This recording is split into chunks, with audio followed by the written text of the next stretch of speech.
It gallops. The sound is horrible. The sound like pops and snaps. So we're not even going to the sound that comes with it because it's horrible. So what are we watching here, Jeff? Again, we just brought this live. This is the Tacoma Narrows Bridge. I guess the Tacoma Narrows is this specific part of California. I believe it was in California. So what they did was they designed this suspension bridge. It could be Washington, could be near Tacoma, Washington. That could also be. I know it's on the West Coast. And so what they did here is they're trying to build sort of the ultimate suspension bridge, get the deck as light as possible, and really maximize the concept of a suspension bridge. And as you can see, there was a major flaw with that, which is the wind created a harmonic vibration, sinusoidal wave traveling through the main span of the bridge. And it's an interesting illustration of feedback. You hear feedback sometimes in speakers where you hear this sort of whooshy, whooshy, whooshy sound. It starts getting louder and higher pitch and kind of starts to run away. That's because the mic is picking up the sound from the speaker and giving it back to the speaker, which is giving it back to the mic. And it's a feedback loop, and you've got a problem where it just keeps accelerating. And so this would be an example of a similar situation, but in this case, physical form, where the wind got the wave going, and then the wave acted with the wind and accelerated. You can see look at the movement on there. Yeah, cables swaying in the wow. Probably when it's banging against the sides, you probably have a pretty good sign you're kind of in trouble. It had the nickname Galloping. You can see that's before it was even doing major waves. It had the nickname Galloping Gertie because I guess it was known to move in the wind. But you can see there's one car on the bridge. I believe it was using a Dolby commercial. I didn't know. That makes total sense. Oh, is he here? I didn't see Tim. Is Tim down there? Farquhar. There he is. I'm sorry. I was looking on. What's up, Tim? What's up, dude? I was watching the thing on full screen. Tacoma Narrows Bridge, baby. Yep. This is hometown, yeah. Yeah, I went to college right next to there. And so this is in Washington. This is in Tacoma, Washington. I wasn't sure where it was. I knew it was the West Coast. I knew this was. I was gonna try to drop some knowledge. I was trying to remember the name of that wave, but you, of course, totally nailed it as usual. What was the word again? Sinusoidal. Yes, that is it. Sinusoidal. Sine wave. Yep. I thought he was rescuing a dog, but he came back empty-handed. Wow. Maybe he just opened the door and the dog ran away, huh? How does the pavement not just buckle and crumble into pieces? Or maybe it is in the middle. No, they actually use this for a study to show how flexible concrete can be before it actually reaches breaking points. Wow. I was going to speculate it might have been a steel deck, but I guess Tim's ahead of me on that one. No, it does have a steel frame, but the concrete, you'll see when it hits the point of no return, it all starts breaking up. Oh shit! Yeah, all at once. Just like unzips. Yeah, but up to that point, it remained amazingly intact. It's just it finally just was swinging so hard it couldn't support it anymore. Well, the other thing is eventually, steel. Everything's designed for a certain force and then a certain number of exposures to that force. So the cables, the deck, the steel that reinforced the deck. When you get them near yield, 6,000 times in 1 hour, eventually they will fail. Right. Yeah, you don't have to go past the fail point to necessarily get it to actually fail. Oh, here's the other. Now the remaining half of the bridge is about to go. Because, of course, what's happened now, if you know anything about suspension bridges, is now that some of the loads come off the middle, this part's now overloaded. Now it's like a spring. Yeah, this part's now drooping because the cables have pulled tight.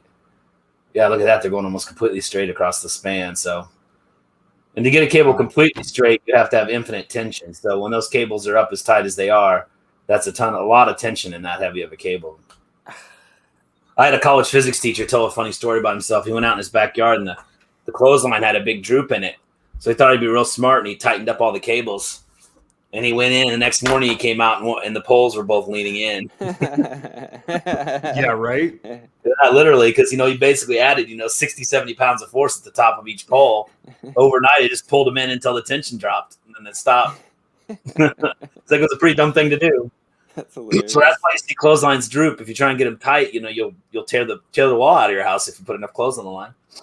What year did this happen? It's a good question. I want to say 50s. Oh, man. Or 60s. Why was that guy on the deck as he's doing all that? I'm looking at his clothes, I'd say 50s. Yeah, I think it was. It was the Wow. yeah. You could Google it. I'm pretty sure it was the first version of this bridge.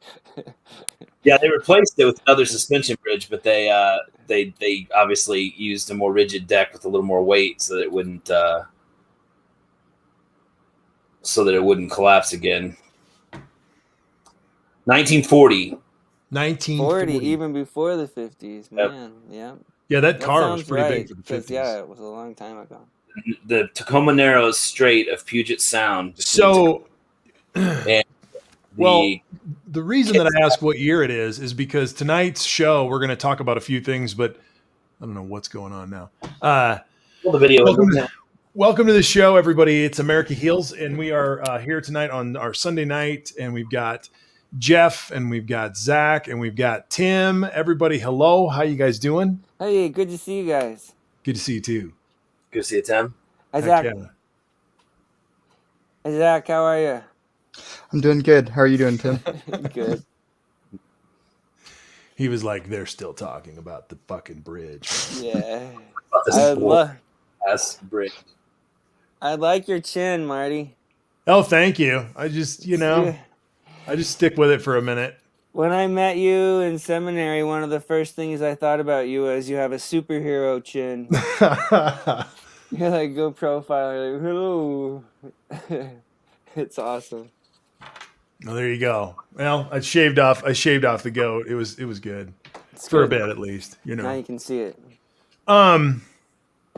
So the thing that I've been dealing with, and I guess it's something that you kind of can apply to a whole range of discussions about the comeback, vaccinations, and society starting to move forward, and all of this, whatever you want to call it, reopening, is the role of nostalgia. And it's a sorry, Tim, I didn't mean to hit you right in the liver. Oh, my pancreas. Oh. Got him right in the nostalgia. Got him right in the nostalgia bone. But yeah, man, like as we go forward, there is this yearning element of our minds, of our processing, of our experience that just as human beings, we know what we know, and we're oftentimes scared of what we don't know. And as decisions are being made, as things are coming forward, a lot of people are making pretty large decisions. We've kind of been talking about that a few times. It's going to continue to happen for quite some time. Divorce rates. One of the things, a friend of mine is a counselor, and he does divorce counseling or pre-divorce counseling. And he's talking about the fact that in his little suburban neighborhood, everybody's having an affair right now. Shit's just going sideways in these little pockets of culture. And I don't know what it is. He doesn't know what it is either. He's been doing it for 25 years. And he's like, things are going on right now that are surprising. But I do think that it's human behavior coming out of this pandemic. I think shit will go sideways in a variety of directions that will surprise us. But I also think that there's this dance partner that we love to sort of hold on to, which is nostalgia in terms of vacuum, in terms of not knowing what it's going to look like as we do something new or on the other side or whatever. And I'll close my little opening monologue with this. I was reading some stuff about the state of California recently and reading about how although they've had a lot of progressive politics and policies over these many years, the way decisions have been made, the way politics leans into itself, the way money leans into it, have made it so that they haven't made the most progressive moves as a society. We have BART in the Bay Area, but we don't have much more. And so like there was this whole progressive push to make technology and society sort of new and better and leaner and smarter and all of this. And then it kind of comes into other decision making. Whereas from the 80s to the 90s to the 2000s, having a nice house in the suburbs became a lot more important than spending a lot of money on the next round of trains or the next round of public investment. And so we are where we are in a great state like California. You've got a rotting infrastructure with a lot of really, really rich people who have not had to reinvest into whatever is next. And nostalgia plays into this, So I'll kick it off with that. That's where I'm coming in tonight. Coming in hot, but that's where I'm at. Yeah, I mean, obviously, first thing that pops to my mind is, make America great again. I mean, that was the slogan for 5 years for our last president, and it was an echoing of a Ronald Reagan speech, from the 80s. So yeah, I mean, I think, nostalgia is a very powerful tool for sure. Well, yeah. I think the reason that it's important to connect that to MAGA is because the nostalgia is for this great America that never actually existed. I mean, it's a construct of, QAnon conspiracies, greed. I don't want to ever pay taxes again. But as long as this guy is in charge, I can get away with whatever I want because no one's going to be paying attention to me. It's all of that rolled into one to say that what we're really trying to do is create this make great America again, kind of reality. But that is pure nostalgia. It's not based on fact. It's not based on history. It's not based on experience. It's not based on politics. It's just based on this sold idea of nostalgia. Zach? I don't think it's just MAGA that's tapping into the nostalgia. I mean, look at what Biden's been saying. Look at what Bernie was saying. They're talking about being the next FDR. Right, so I think there is a callback to that time frame of the post-World War II economic boom that America had. So, which was another time when large plate tectonic decision moments were made, and then history moved for a while. Right, it just feels like we're at that time. Yeah. Yeah. They decided to move ahead with a racist, sexist society, and we've been trying to revise those decisions ever since. The society decided to move forward with that model back in the day. So, go ahead, Jeff. I didn't mean to cut you off. Oh, no, I was merely pointing out that MAGA was very successful. I feel all groups use nostalgia for sure. Well, and I think Marty touched on it when people get uncomfortable. I mean, everybody's uncomfortable. It's a pandemic, Even to say that you're, safe is a lie. I mean, nobody's comfortable, and when we are uncomfortable, all we do is yearn for the things that we found comfortable before in our past. When we're uncomfortable, the natural human thing to do is to look backwards and to not look forwards. And I guess the reason that it's so important is because it affects how we make decisions. And so now that we're coming back and we're going to be making, right now we're talking about major tax change in this country in the policies that Joe Biden is looking at. And I was watching Fox News earlier today, and they begin every single retort on a four-head panel, kind of like us, begins with a prelude or a preface that goes something like this. As a believer in free trade and free economics, I just believe that the market should make the decisions for everything, and that we should get government out of everything we can do so that people can just make the right decision, because I shouldn't have to send my kid to this school and have to follow this city law if I think that there's a better path for my kid. Right? Right. Yeah, we should be able to make our own decisions. Nobody should tell us what to do. When you trust humans, they always make the right choice. Dessert first. AR-15s for everybody. Drive on any side of the road in frontwards or reverse. Freedom. You know what you guys are kind of sounding like? You guys sound like defund the police. So be careful what you're talking about. Yeah. All kinds of freedom, yeah, but don't mess with the cops. The cops got to stay. Yeah. The right wings, yeah. And don't touch the military budget either, right? We have to cut everything else. Government is too much, except when it comes to the police and the military. That's when we need to have a big government. And don't take away guns that are mowing down 40,000 Americans a year. Nope. We need those Right. guns. Oh, thank you. And if the federal government does tell us that we can't have some guns, hopefully we have a governor like in Montana that can just say, well, we're not going to pay attention to those laws because we love our guns, so we're just going to allow you to keep them anyway. So back to the decision making piece. I think I mentioned this last week in the Sunday Denver Post. There was an article. It was a very long 2 or 3 page article about the shooting in Boulder and about where things were at and the tragedy of it and sort of going through where things were at. And then there was this other article. There were sort of only 2 major articles in the whole front page section. And the other article was how many people had gotten together to support the victims' families and start to do these things. But they're sort of sitting next to each other. And then you have to look at yourself and go, but we cannot, based on the fact that on one hand, we're shocked and horrified that this guy was able to get this gun, blah, blah, blah, that story. And then we're supporting each other and getting through this and moving on, which is what they have to make you do. Over here, with all of the people who are giving and all the money that's been raised. Meanwhile, we cannot make a fucking change to save our kids. Exactly.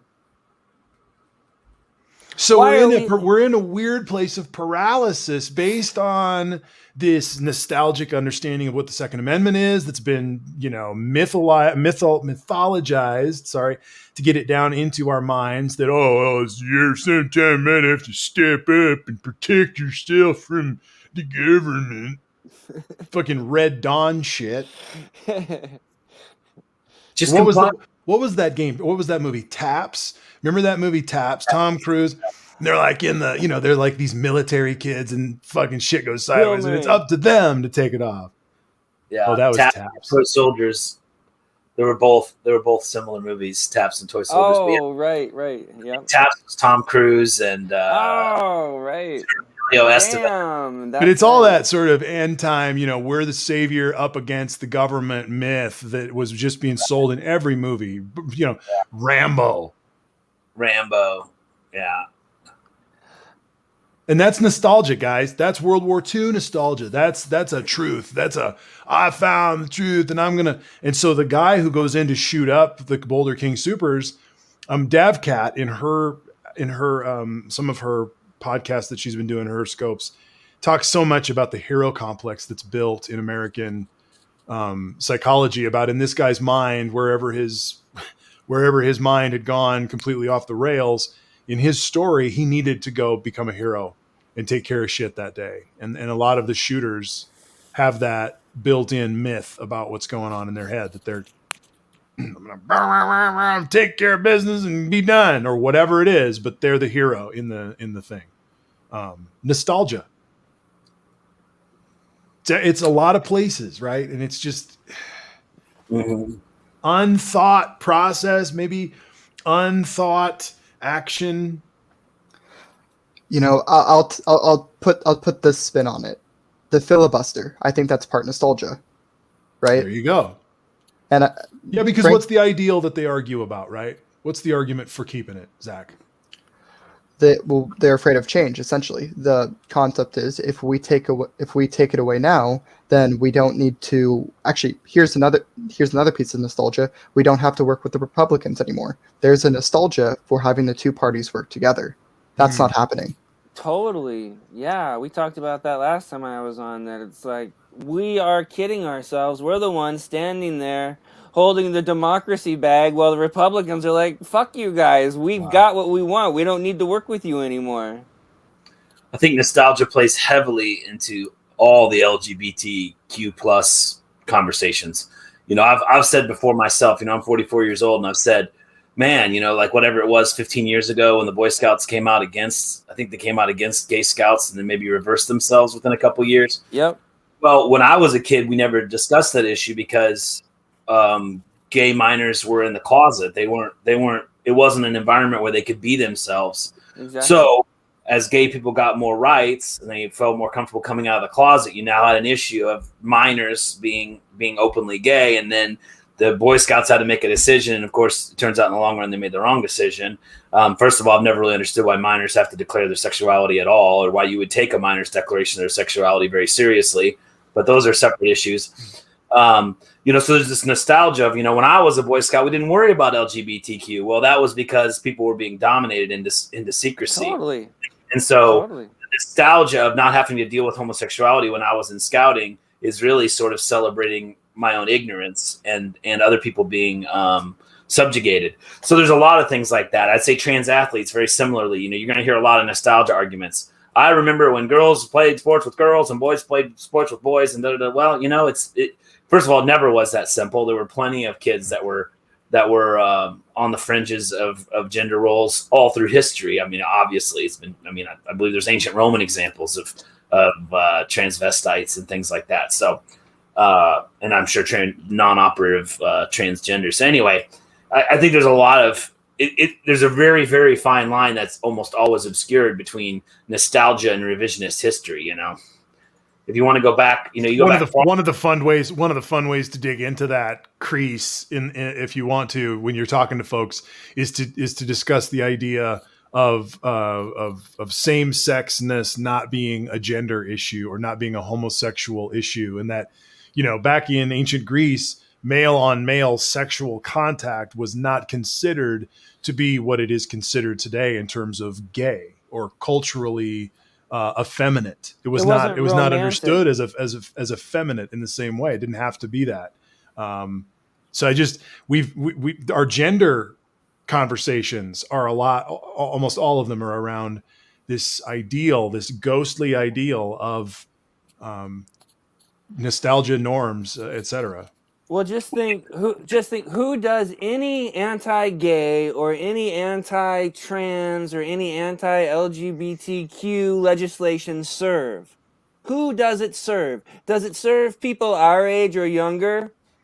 No. They used to say just about 15 years ago, they would say very quickly back to you, we're protecting marriage, Tim. That's what they would say, right? And we've moved past that now. That legislation only protects old white people who are still in power, and that's it, because they don't want to be uncomfortable. And, you know, who fucking cares if you're uncomfortable? Justice is more important than comfort, period. Right. There's rarely, I can't think of a social issue that was ever helped by either maintaining the status quo or reverting. Someone might be able to correct me, but I can't think of a time where society was benefited by someone saying, let's just go back to the way it was 5 years ago. Prohibition. Never worked. That's never worked. You know, it's always about absorbing the new information. I mean, you know, and all of us getting through our prejudices and actually digesting the information. And, you know, the conservatives will try and argue, well, that's a slippery slope to hell. You know, remember gay marriage. One of the first things they'd say is, what if someone wanted to marry their pets? Remember, it was like, what are you talking about? First of all, go for it. Second of all, you know, it wouldn't be a legal marriage. It has to be two humans. But, you know, that's what they do, is a slippery slope off the edge. It's like there's a huge difference between people marrying their pets and someone who was born male deciding they're female. I mean, those are, you know, that's someone's individual. You would think that would be someone's individual liberties and freedoms that they've decided that they've been identified as the wrong gender. But right. Somehow the liberty and freedom gang says, no. You have to conform with the federal authorities on your birth certificate for the rest of your life, because that's what conservatives believe in. I mean, it would be hilarious if it wasn't so sad. You know? Well, and you can ask the question, what is threatened by this change? And you can just say, you know, everything that they hold as foundational to controlling other people to keep themselves happy. Yeah, exactly.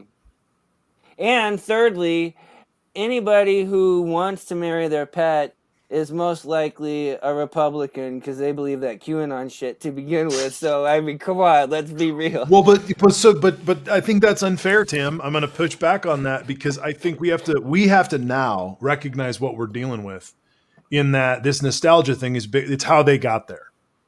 True. It's what happened, and I'm really starting to believe that this is how we have to approach it. And saying, I do acknowledge, and that. I'm with you, man. I've blamed more than anybody, so I'm a hypocrite to say that. No, I'm with you, brother. I'm saying that in the when I'm looking at the systems change stuff that I've read about church change and changing ethos in a system at a small scale, you get to a point, and I think we're getting to there now, where everybody kind of starts to know, oh shit, there's change coming. And they'll kind of process it and think about it for a long time. And then you get people that go, man, I'm sick of feeling uneasy. I'm going back. Yeah. And at that particular time, you also have to start a new piece, which is you have to crystallize a vision of what's coming.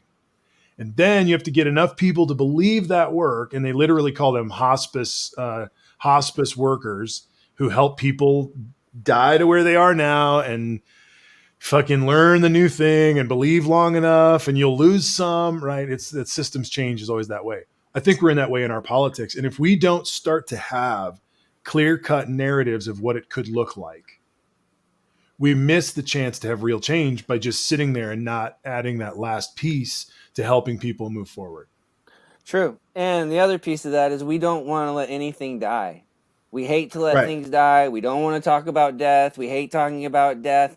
To let something die is failure, when actually, in reality, to let something die is progress, because you can't really embrace new life until you let what's old and no Dude, I can remember arguing with you when we were in Berkeley. I can remember fucking throwing down arguments with you about, and I was like, man, you're going to laugh when you say this and you're going to remember this shit. I was like, dude, tobacco built this country.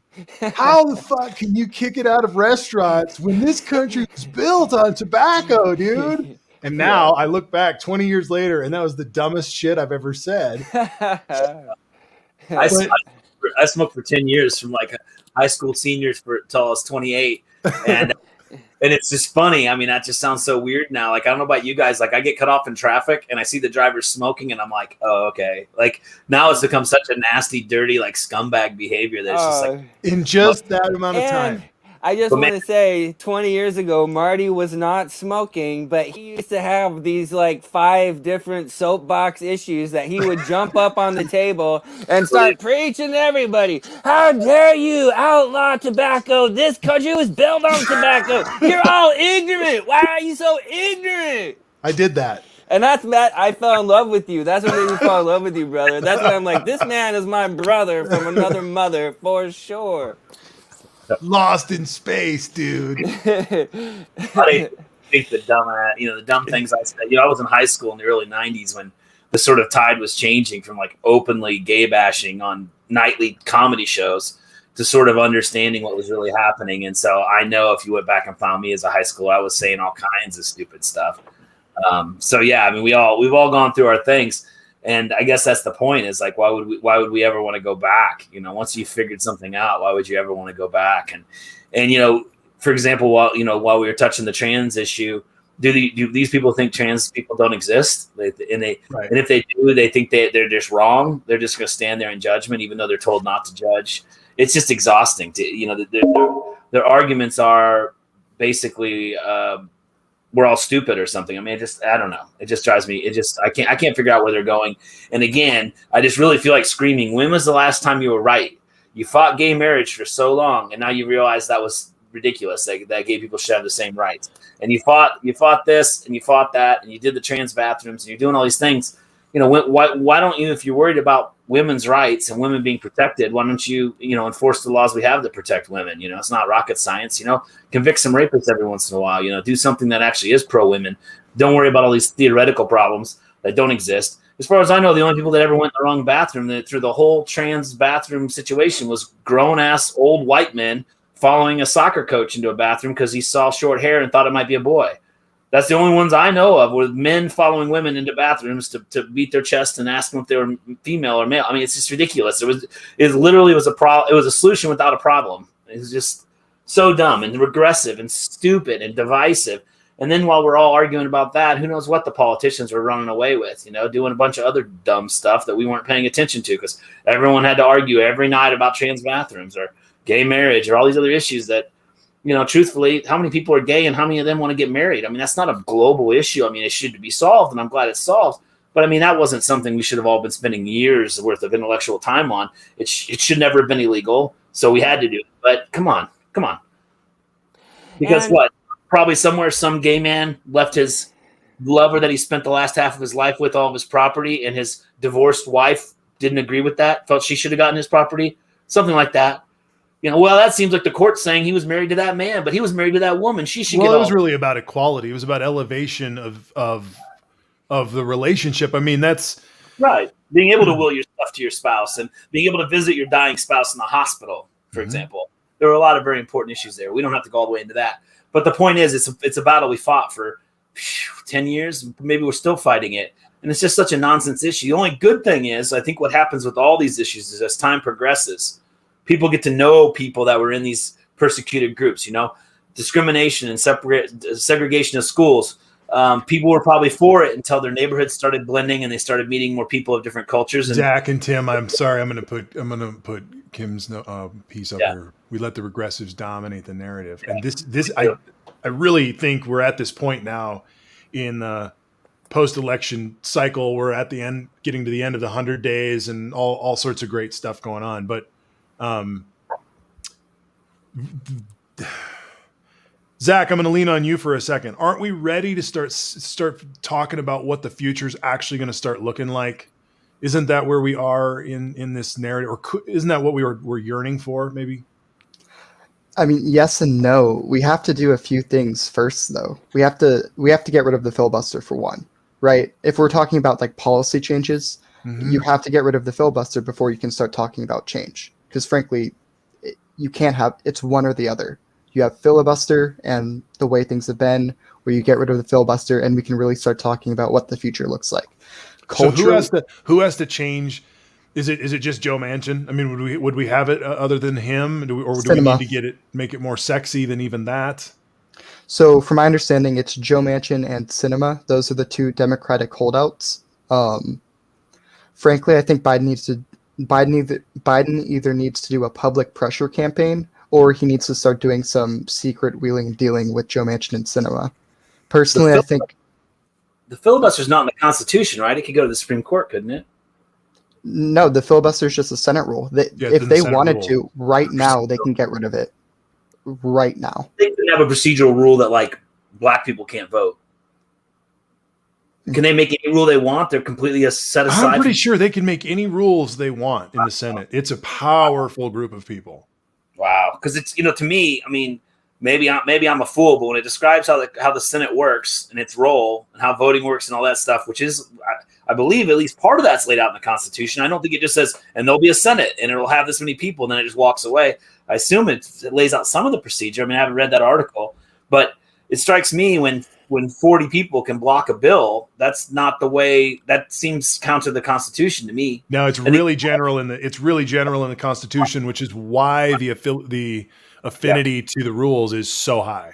Sorry, I crossed my mind. I'm like, why can't it be challenged in the Supreme Court? But I do know where you're headed. I mean, with the filibuster. Well, let's be frank. You can have 60 people on one party, and the other side can still filibuster you every time, can't they? Yeah, you need 40 to filibuster. Ridiculous. I mean, and just for conversation's sake, I don't understand the argument against getting rid of the filibuster in terms of Republicans are outraged at the potential that we're going to be ramming legislation down their throat.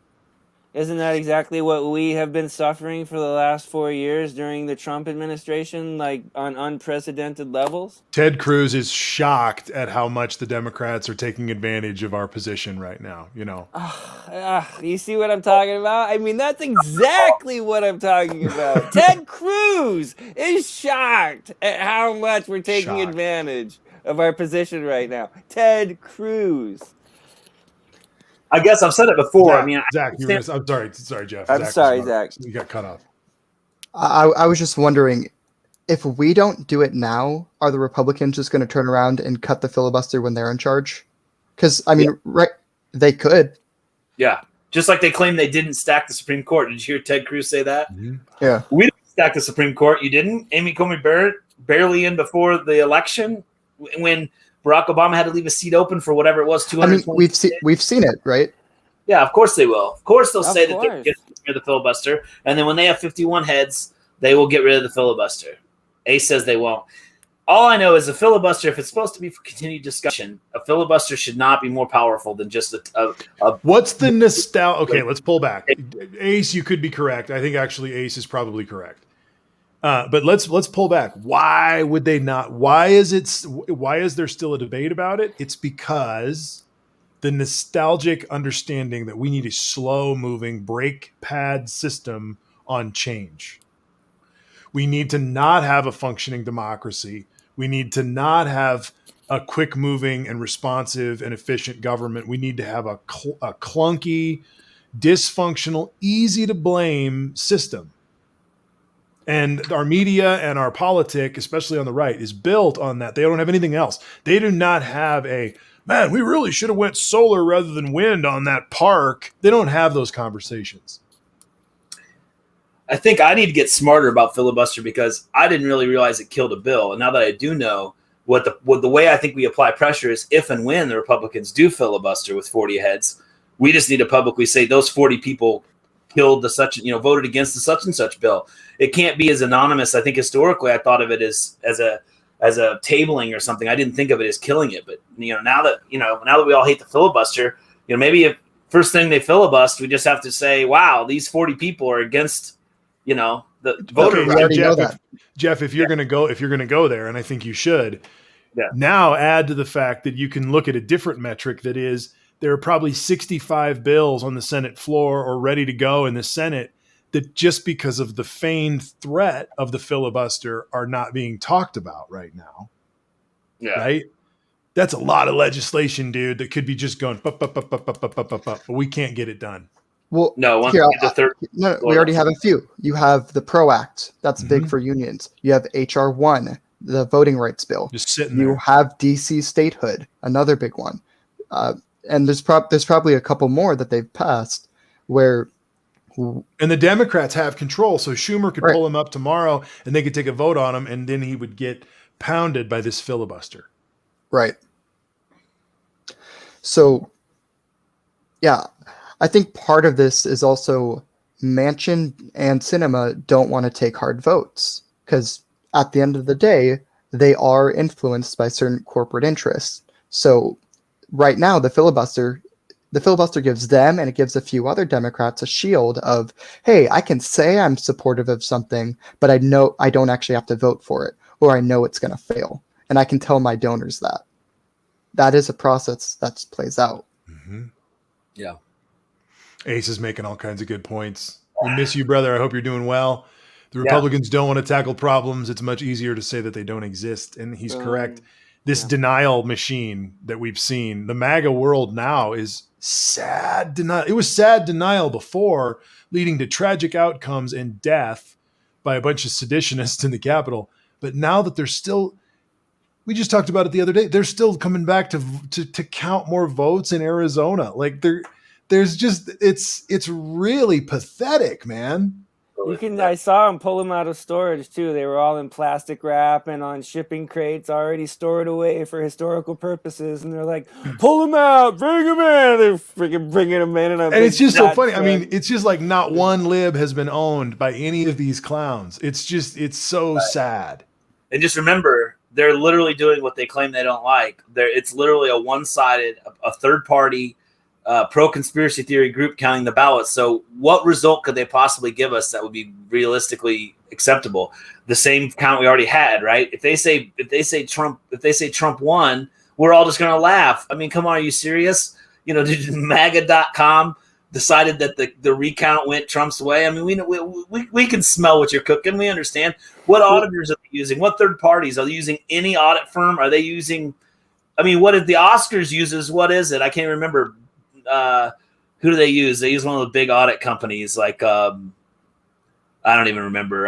All I can think of is Arthur Anderson, but it closed years ago. But they use one of the big like financial audit companies. Remember to bring out the envelopes and keep the ballot secret and all that. I mean, they don't even have an auditor, as far as I know. It's literally the Republicans and a private organization. I mean, they can do whatever they want, and then you're never going to be able to touch the ballots again because they've had possession of them. Some guy named Hal, I heard. Yes. Well, I'm sure the My Pillow guy will be down there. He'll be helping to count ballots. He would never, Mr. President. He would never tear up a ballot and stuff it in his pocket. Never. That guy. Oh my gosh. Zach, you got cut off again, dude. You got cut off again. Sorry, Zach.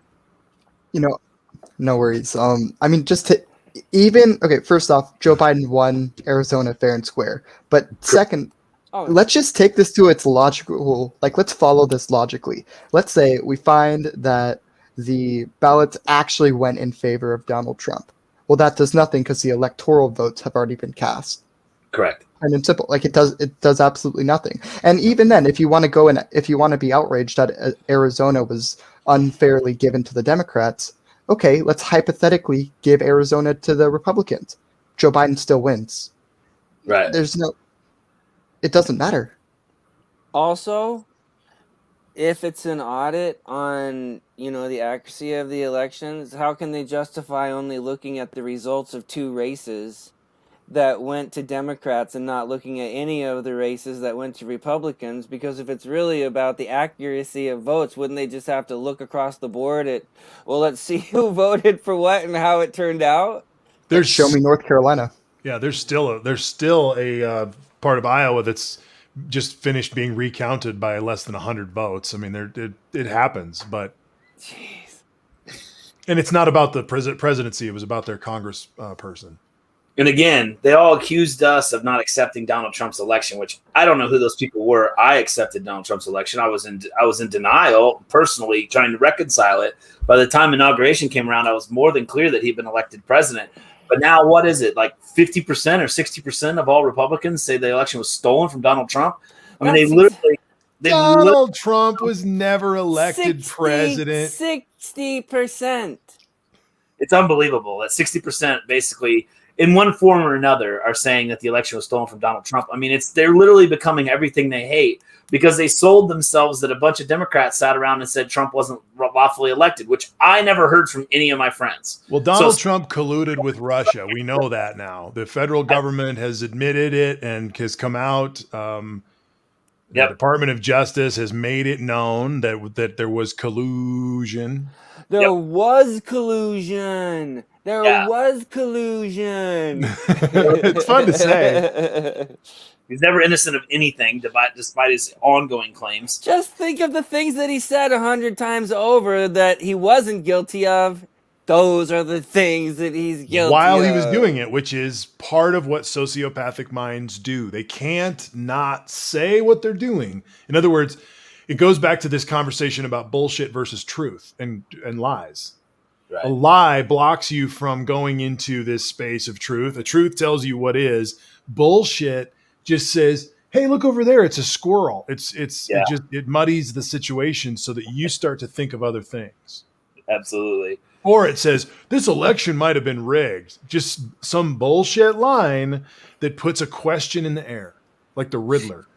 Did you see his interview the other day where he's like, aides kept coming to me and saying, like, what's with Russia? And like, after the 4th time, I'm like, what is going on with Russia? I've never, blah, blah, blah. Like, he admits that he had aides asking him about Russia. Like, wow, dude, like, you are the worst liar on the planet. The reason your aides were asking you about Russia is they felt pretty sure someone was colluding with the Russians, man. If your aides in the White House are asking you about Russia, it means the shit has already blown up. They are trying to bring the president in on the situation. He's chowing down on cheeseburgers. He doesn't give a shit. He's like, what's that about Russia? Oh, I don't know.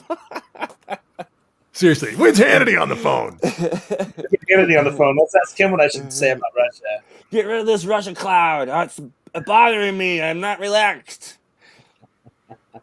Melania, wear that I don't really care do you on the plane tomorrow. We got to change the subject.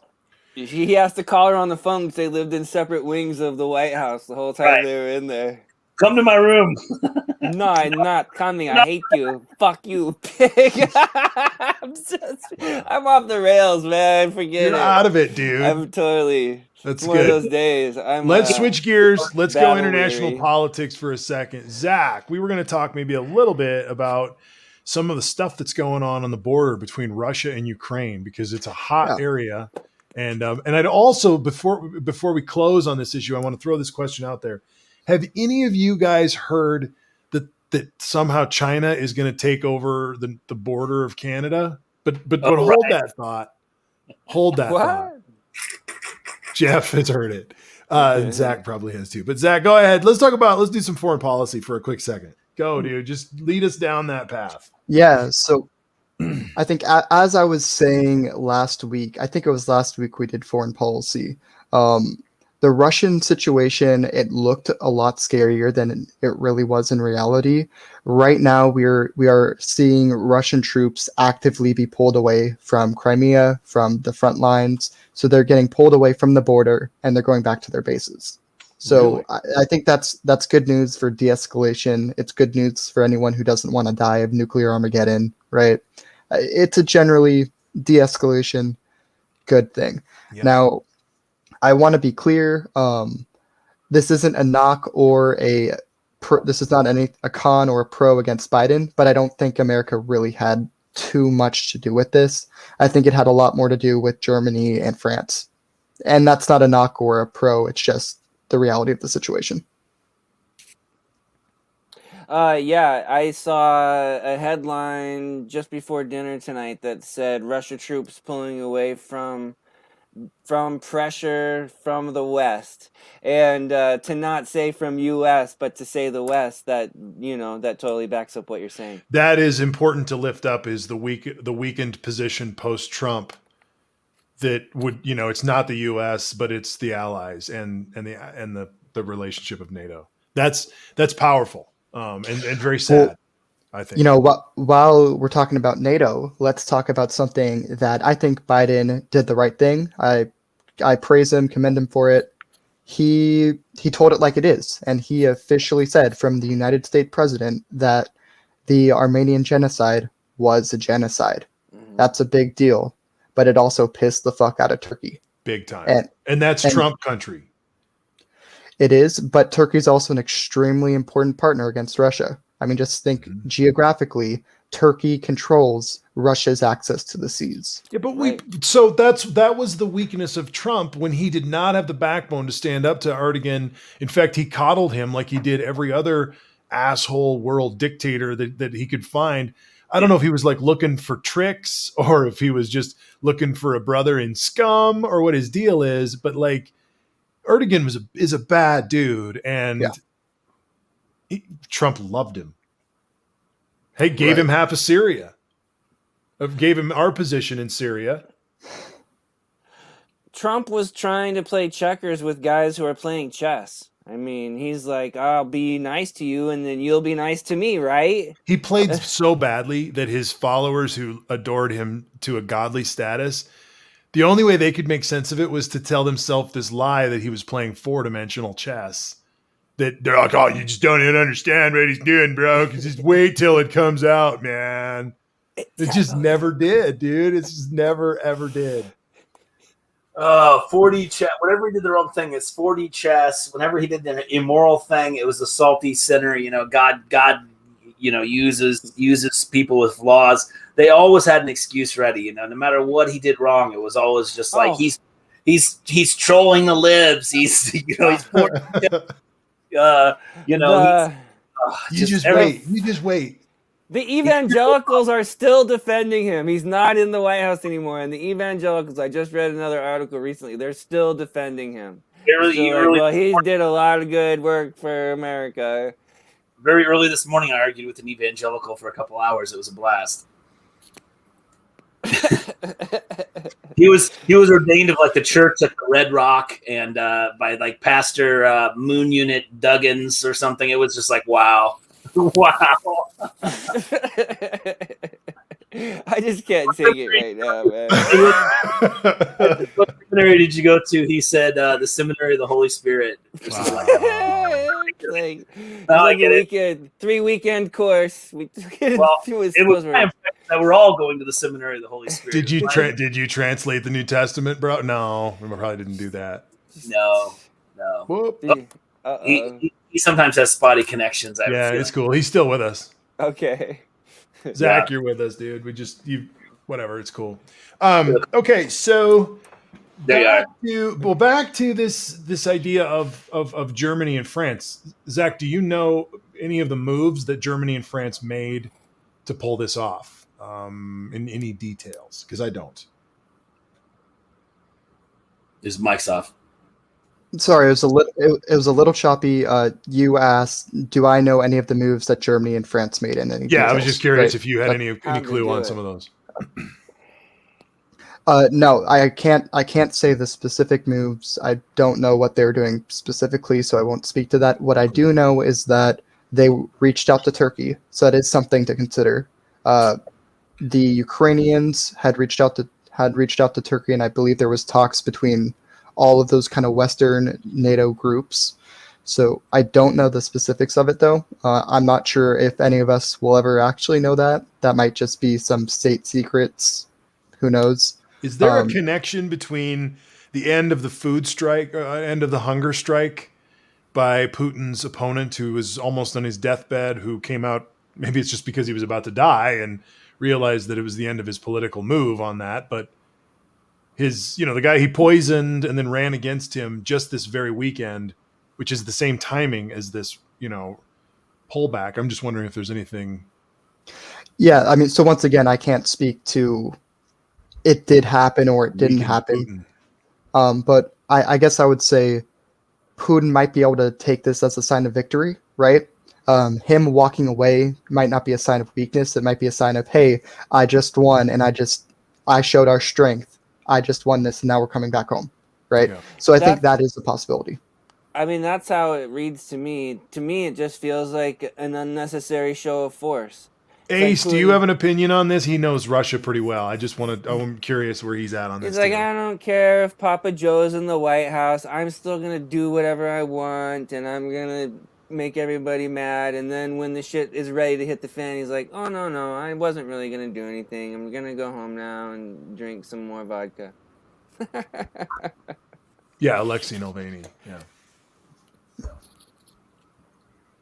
The question is, I think we were asking about whether or not Putin is weakened, or if there's a connection between the end of the hunger strike of Navalny and the pullback on the Ukraine border. You missed it. No worries. No worries. There's Russian politics. A little Russian. Ukraine. Yeah. Yeah, I think it's also part of. I'm not 100% sure on how independent Russian news is. From my understanding, Russian news is not very independent, but it might be a way of kind of controlling the narrative in general, right? Like instead of the narrative maybe on social media, which is less independent, the narrative is now Russian troops are not on the border of Ukraine instead of Alexei Navalny is ending his hunger strike. So it might be, trying to play the bigger headline. That could be a possibility as well.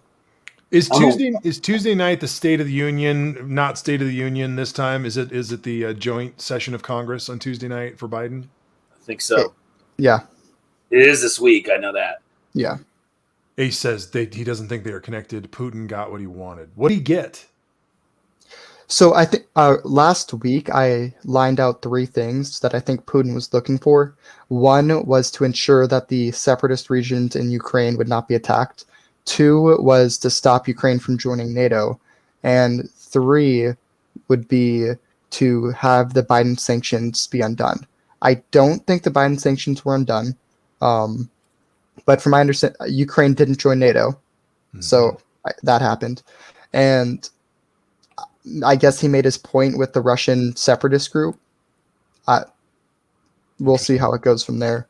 And Ace is saying Navalny's group is over. Maybe. I've seen differing things about what's going on with him. There are some, I guess, liberals in Russia who don't like Navalny, partially because he said homophobic. He either has homophobic views or he said homophobic things in the past. Okay. So maybe there's splintering going on in the Alexei Navalny coalition that he was building. Ace probably knows more about that. Okay. They're way behind us on that issue, I know. Yeah. So in other words, I wouldn't be surprised if he said something inappropriate, because I believe Russians as a whole are way behind the curve on that one. And obviously Mark did his own Zach impression and disappeared on us. Well, I think Ace has a good point. Navalny is just one dude. I don't even know. I've noticed in Twitter lives, this is something if you don't know this, if you're in a Twitter live, your phone or pad will go to sleep. It doesn't. Oh, I was clicking things. I just don't know what I clicked. On mine, it doesn't. Twitter lives don't energize your device. It'll just shut off. I noticed that too. It's so annoying. Anyway, could have been that. I agree with Ace on this. Yeah, not in the top 50. Yeah. Okay, Jeff, you said you might have a graphic of the 2024 Republican potential primary. We got it down here. Oh, Zach has it. All right. Zach has it. Sorry, I wrote that down. I went the wrong way. Sorry. Well, I'm gonna look for it if you guys want to. Yeah, pick don't worry. something. No worries. Zach, you're our point man for the night. You know, everything we come up with, we're just going to you for the info. He's got the link, man. He knows what's up. Dude. All right. In the meantime, let's talk a little bit about Jeff. We may throw down on this a little bit. I'm looking forward to it. Let's talk Caitlyn Jenner. Caitlyn Jenner, I find it extremely interesting that she's running for the governor of California on the Republican ticket. If she was on the Democratic ticket, I might have a different view. I find it just extremely interesting that she's going to try and run the conservative side of the ticket. Obviously, that side of the political spectrum is, for example, pushing these anti-trans sporting bills. So I just find it'll be quite interesting to see how the right deals with a transgender politician. We had, of course, we put through I forgot her exact title, but a health senior advisor through and against some anti-trans dialogue. If you remember, Rand Paul decided he was going to ask about basically mutilation of children as his question about transgender, which was handled with a lot of grace, and said, well, once I'm appointed, I'll come to your office and help you understand it, which I thought was awesome. So I just think it'll be very interesting to hear, what is Tucker Carlson going to say about Caitlyn Jenner running for governor in California? I just can't wait. I don't care, obviously. Zach or Tim, any words on this? I've got an opinion, but I'll wait. So, I mean, I'm the native Californian here. Yeah. Do you want Caitlyn as your governor? No, as much as I have had my problems with Newsom, he's handling the COVID vaccine well. My parents are vaccinated. I'm going to get vaccinated next week. He is the first governor, if I'm correct, to announce a ban, like an actual end goal for getting our state off of oil. There will not be any extraction of oil by 2045. I believe that's what he said. So, that's my major issue. I've had my problems with Newsom in the past, but him saying that, I might vote for him in a real election. And remember, we're not talking about the next California governor election. We're talking about the recall election. Right. Right. So Newsom has my vote for the recall election. Yep. I'm voting no for a recall. That's just where it is for me. Yeah. I would be voting the same way. Yeah. Also, something to consider is that, and like, I could be running for the recall election right now. Right. Anyone can be running. That's what happens. It becomes like a clown show of 35 people. No, it's a clown show of 200 people. 200 people. Oh my gosh. Porn stars, everybody ran last time. Yeah. So let me get in. Go ahead. Sorry. They don't just have 200 people on the ticket, right? They go down to a runoff, and Schwarzenegger did win against, I believe it was 2 other people when he got elected. But the primary was 200 and some odd people, if I recall the election correctly. Because I thought he came in out of those 200 people, but he won a runoff, if I'm not mistaken. Tim, you were coming in on this thing too, talking about Jenner, but also the quality of the politician and trans. I'm gonna throw this in there too, tokenism, because we haven't talked about that piece of this too, because that to me is what's. Let me hear your take on it, brother. My take is that she is a token to the right, so that Tucker Carlson can pretend like he's. Remember when Trump said, "Look at my black"? Yeah, right. Yeah, look at my black guy. Look at my African. He didn't even say black. He didn't even say guy. Yeah. Oh, he objectified. Look at my African American. No, yeah, I think. He said black first. And what that means is he's objectified him. He's objectified him. So to have my trans is what Caitlyn Jenner. It's similar to what Candace Owens does on Fox. I put that analysis up the other day. I think it's really, really solid, where it's like we have this one African American person instead of the white. This is where we are in the anti-racism stuff that I've been reading about and studying, is that we're in a place in white American culture where white people have to talk about the race. We can't have, because what ends up happening in a lot of times is that you'll have a bunch of people talking about it, a bunch of white folks talking about it. And then if there's one black person in the room or in the Zoom, then everybody kind of looks at that person and goes, and what do you think, Ted? And then Ted is supposed to speak for the entirety of African-American people. Right. So that's the one level of tokenism that we do in our woke circles. And we have to, and so the recommendation is that you stop fucking doing that and stay within the white hegemonic culture that has to look at its change that has to occur in order for there to be systemic change that has to occur, right? It's really have to friggin' change ourselves to see change. Right. So to have these tokens is part of the nostalgia. It allows a snapshot for Tucker Carlson to be like, well, we were pro-trans on Caitlyn Jenner in California and you wouldn't listen to us then. I'm speculating into the future, but I can imagine that that's coming because I've seen the way they play ball 1,000 times. Right. You also got to remember Caitlyn Jenner probably isn't even like the top 3 Republican who's going to be in this runoff. So of course, I think this is my biggest problem. She's getting copy time because she's a celebrity, and that's my biggest problem. Celebrities in general from both sides of the aisle think they can come in and just because they're popular, because of whatever they did non-politically, they can run and be in office. And the media eats this stuff up and gives them a bunch of airtime, free airtime. And as we know, free airtime is massive when it comes to the money imbalance. Yep. So on a personal observation, I've found some of her opinions to be almost misaligned with, I don't know, the choices she's made. The fact that she wants to run on the conservative ticket is one of those misalignments. I think she idealizes herself as a representative of the conservative community, as a former gold medal Olympic winner, trans woman. I don't know if any of that works in reality.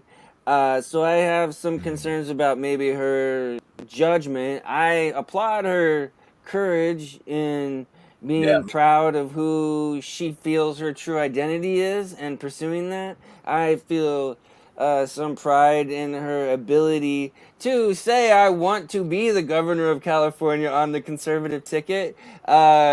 That takes some serious courage. But as far as like, I wish that she would be more reconciled with the side that supports her, the Democratic side or the Libertarian side even, and is in line with her values so that we could work together towards a vision, rather than I feel like the stance she's taking is almost in opposition to everybody and everything. Well, the first moves that she's made politically is to hire an entire former Trump staff.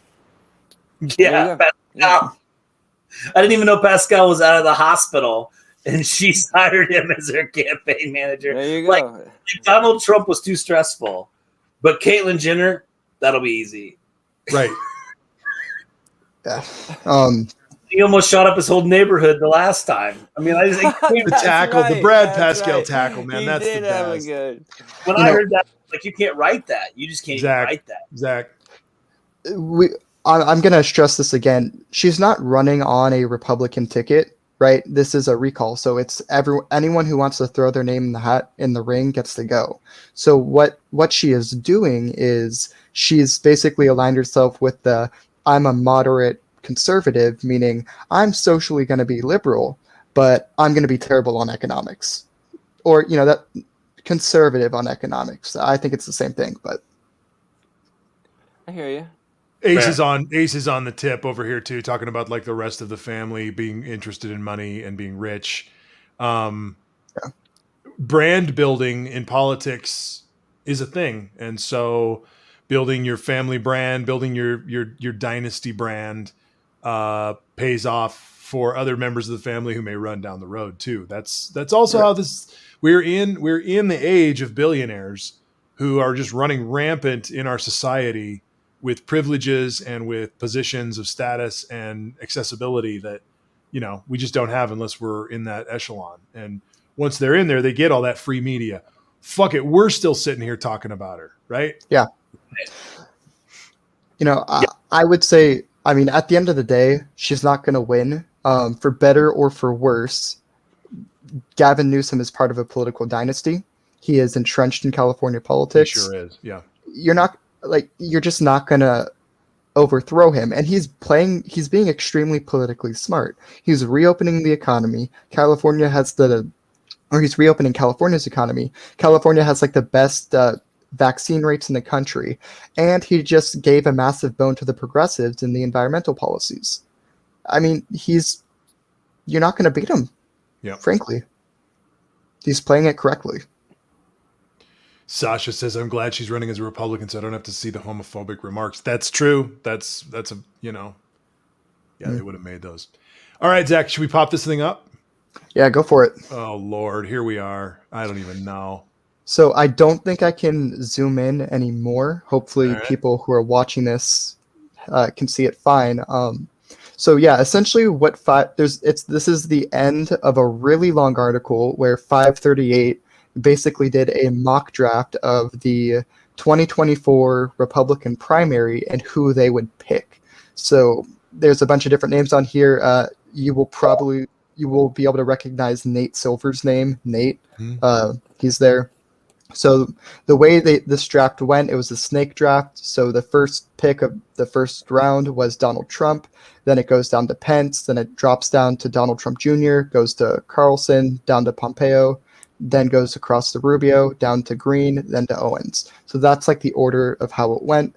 I kind of just put this up here. I think it would be fun to look at the names. There's too many names to do like an in-depth analysis, but initial thoughts. Yeah. My thoughts are I'm a little bit confused about this graphic. Okay, this graph. Because so Jeffrey in round 1 picked Donald Trump and Nathan in round 1 picked Ted Cruz. Is that how I'm reading this? Yes. Okay. Yeah. So you can read it. You can read it like this. The first pick of the first round was Donald Trump. The second pick of the first round was Ted Cruz. And they couldn't pick him. They couldn't pick him again. No, there's no repeat picks. So you're saying that the first round and that it was the no-brainer is that Donald Trump is the king supreme to run again in 2024. That is what. That's what this draft showed. So, and I think it makes sense. Jeffrey had that pick. Right. I think the other person who was picking Nathaniel, I think he picked a lot of weird ones, right? This isn't purely this is exactly how it would go. It was who these people were picking. So once again, this is really just to look at the names. I felt like this gave a lot of the names that are kind of being talked about, being thrown into the ring. So who's Carlson? Tucker. Jesus Christ. I know, right? He's a great president. There has been a lot of talk about him running. I think Carlson himself has said he is not running. So there's that, but people say they're not running and then decide to run. Dream. This is the good ship lollipop, man. What a freaking clown. Christy Nome, man, she scares the shit out of me. Trump Jr. Now that Trump broke the shit ceiling, anybody can run for president. Abbott. Dirty Tom Cotton, man. That guy, he'll drown your kids. Watch out for him. Rubio. Another Trump, Ivanka Trump. Boy, that's an S show. Sugar Mike Pompeo, right? Oh, S yeah. Show. Oh. Hey, who's Ducey? Who's Ducey? That's Arizona governor. That's the Arizona governor. Oh my God. And then Marjorie Taylor Greene makes the list. Ouch. Wow. I hope several of those people are the candidate because several of those Man, people couldn't make she it. shouldn't be eligible to drive friggin' school bus. That woman, Oh, it's so true. I would let never alone let her lead her drive my nation. kids to school. So this would be my pick if I was in this draft. My first round pick would have been Ron DeSantis. My way too early pick for the Oof. Republican nominee is going to be DeSantis. I think he Ugh. can win that primary, but way too early pick. Are you leaning on that as a walk around pick though right now, saying that that's what you could see happening the most? Yeah, I mean, right now that's what I see happening the most. I know a lot of people are hot on Haley, but I feel like we're too left leaning. We're too either Yeah. left leaning or moderate leaning to really like grasp this. Is a Republican primary gonna pick Haley? No. And remember this. This is something that I found extremely interesting. Democratic primaries are proportional, right? So it's what it means, proportional. Are you running against, if you're a Republican, are you running against Joe or are you running against Harris? What are we doing? I mean, that'll be. I mean, Who I'm knows, talking right? about right now. If you're doing this right now, are you running against Joe? Joe says he's running, and I love that move to be He like, did, fuck yeah, I'm yeah. running. Deal with it. That's a Like, don't bad make any move, in my plans. opinion. It's a Oh, I bad think it's move. right. I think it's meant to put ants in their pants. What Owens is that? Candace Owens. So Candace Owens was the last pick in this overall draft. I thought she was first choice of the fourth round. No, it's a snake draft. So Oh. look at Donald Trump as the head of the snake, and then it curves at Pence and Trump, and it goes like that. I got you. Yeah. I think I was daydreaming when you explained it, so I apologize. Candace Owens doesn't deserve the right to have a microphone anywhere near her, much less be a presidential candidate. That would be just bile fest. It would just be listening to her lie and hate people for 6 months. It would be the most depressing presidential candidate you've ever heard in your life. I've never heard her say anything positive whatsoever. All she says is everything's a lie, and race doesn't exist, and all. I mean, just oh my God, please God, don't. Yeah, her name should not be on this list. Right. I guess, quite frankly, Tucker Carlson is worse than she is, man. my first glance at this list would be most likely be Pence. My first glance, but I know he has a major popularity problem right now. I guess that would be my choice out of this whole list, to be Mike Pence, but because the rest of it's just so damn awful. There's 2 Trump kids in here, There's two news people. I mean, I don't know, man. That's a mess. So Congressman Ken Buck just announced his reelection campaign into the next cycle, and he was one of the Sedition Caucus. And in his announcement on social media in Colorado, it was on the news here in Colorado as well. He's wearing a shirt that has a couple of guns on it and like some skull guy, and it says "kill 'em all" as he on his way to Washington, and he's got a shirt that says "kill 'em all" with these guns on it, and it's like they're not even going to play this time. Republican politics post 1-6, man, like they haven't done any confession and absolution. They haven't done any like, hey man, I made a mistake, I'd like to talk about it. They're just rolling on. And I have to think that's alienated at least a portion of the Republican Party. I mean, what about the 40% of the Republican Party that doesn't think the election was stolen? As they listen to another election cycle, people lying that it was stolen, like doesn't that 40% just go, ugh? I mean, I can't help but think they're demotivating. They definitely can't afford to lose 40% of their voters. Let's just put it that way. So I don't know. As they keep going further and further right, I have to think there's just going to be a lot of people fall off the left side of that party. I mean, I just don't see how. I mean, there have to be Republicans that hate Donald Trump. I know there are. There's just at some point people are going to be like, look, we've done this. Trump tried to get reelected. It didn't happen. We need to get our boat back together. I mean, I don't know. Back to the earlier part of the show, nostalgia. Yeah, it's a powerful thing. The 60% ratings, but the 40% decides who's president. You know what I mean? The 60% of the party that likes Fox News and Tucker Carlson and all their race baiting and all that crap, Yeah, that sells seats, that fills rallies and gets people to watch Fox News. But if you get to an election and you've got someone like Green, there are going to be a lot of Republicans that are like, there is no way I can vote for that person to be my Republican president. I mean, we saw with Trump, they voted down ticket for Republican and not for Trump. I don't think it's a smart move. Now, of course, you get 4 years, 8 years down the road where, you know, they want the pendulum to swing back. There's always a momentum, you know, to go against the incumbent especially after 8 years. But man, I don't know, man. They need someone, in my opinion, they need somebody like like a Pence or a what's the guy from New Jersey? Chris Christie, although he's pretty well burnt. I'm surprised that he's not on that list because he's the one that's making all the rounds on the shows right now. You know, he's probably going to run. I think he's going to run, but I don't think he's going to win. The beach picture alone and Bridgegate. I mean, the guy has his problems, but at least he's intelligent and a Republican. Ron DeSantis theoretically brings Florida with him. And also, I think you might be able to say, hey, it's Trump without the vulgar, right? I think you might be able to do that with DeSantis. That's why I'm leaning on him as my way too early pick for the 2024 nominee. There's something about when DeSantis speaks, it's like he just got done being bullied or something. He always looks like he's got a sad face. He's always sort of sniveling. I don't know. I don't know that he's got the right charisma to get it done. But you know, Trump got it. So obviously, I got to say this too about Donald Trump Jr. and Ivanka Trump and any of the other Trump people, except maybe for Laura Trump, who's running for the Senate. This may not apply to her because she might be able to pull that off. But in terms of national politics, if Donald Trump Jr. or Ivanka Trump were ever going to be national players, they would have already, post the inauguration, have had to come out and stand on their own 2 feet. They are always going to be under the wing of their dad.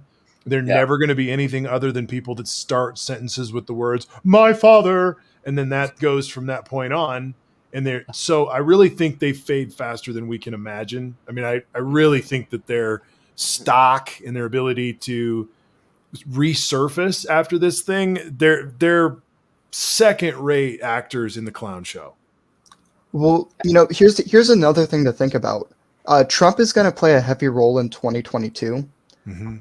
If 2022 is a Republican success, then I think 2024 you might have a more Trumpy candidate. Mm-hmm. If 2022 is a Republican failure, then the party might say, okay, we really do. This guy's just bringing us losses. We need to switch for 2024. So I think that could be something. Sasha says we can't have Rick Scott on the ticket. Well, I've actually heard he was like potentially a scary, you know, really one of the contenders for that. Is there something I don't know? I keep confusing the two different Scotts. I only know about the one from Florida. Don't know about the other one. Tim Scott. That's who I'm thinking of too. Is there another Scott? Yeah, I guess Rick's. Rick Scott. Yeah. Who's he? I forget. Who's the tall, bald guy? Tim Scott from Florida. Tim Scott. I don't know who Rick Scott is. Oh, good call. Okay. Oh, okay. Yeah, Rick Scott is white, bald, tall. Here, I can bring up an article with him on it. Adam Kinzinger. So, Kinzunger. Okay, I think I mixed. I don't know which Rick and Tim, who's Rick and who's Tim, but I think as Nate pointed out, one of them is a black senator from North Carolina or South Carolina, and the other one is the senator from Florida. Gotcha. Thank you. Yeah. Sorry, just getting confused on the Scots. Rick's white. Okay, Rick is white. And I believe Rick sucks. That's another thing about Rick. He sucks. And I believe, I do believe the other Scott was appointed and then reelected. Yeah, he was one of the first black senators in a very long time, and he was appointed by the governor and then reelected. So in other words, he got his seat as an appointment. He wasn't just organically elected by the Republicans. And then ran as an incumbent. Yeah, he ran as an incumbent, correct. And he was reelected. Right. I mean, that if the Republicans are trying to go for some diversity angle, like the tokenism we were talking about before, maybe they look to him.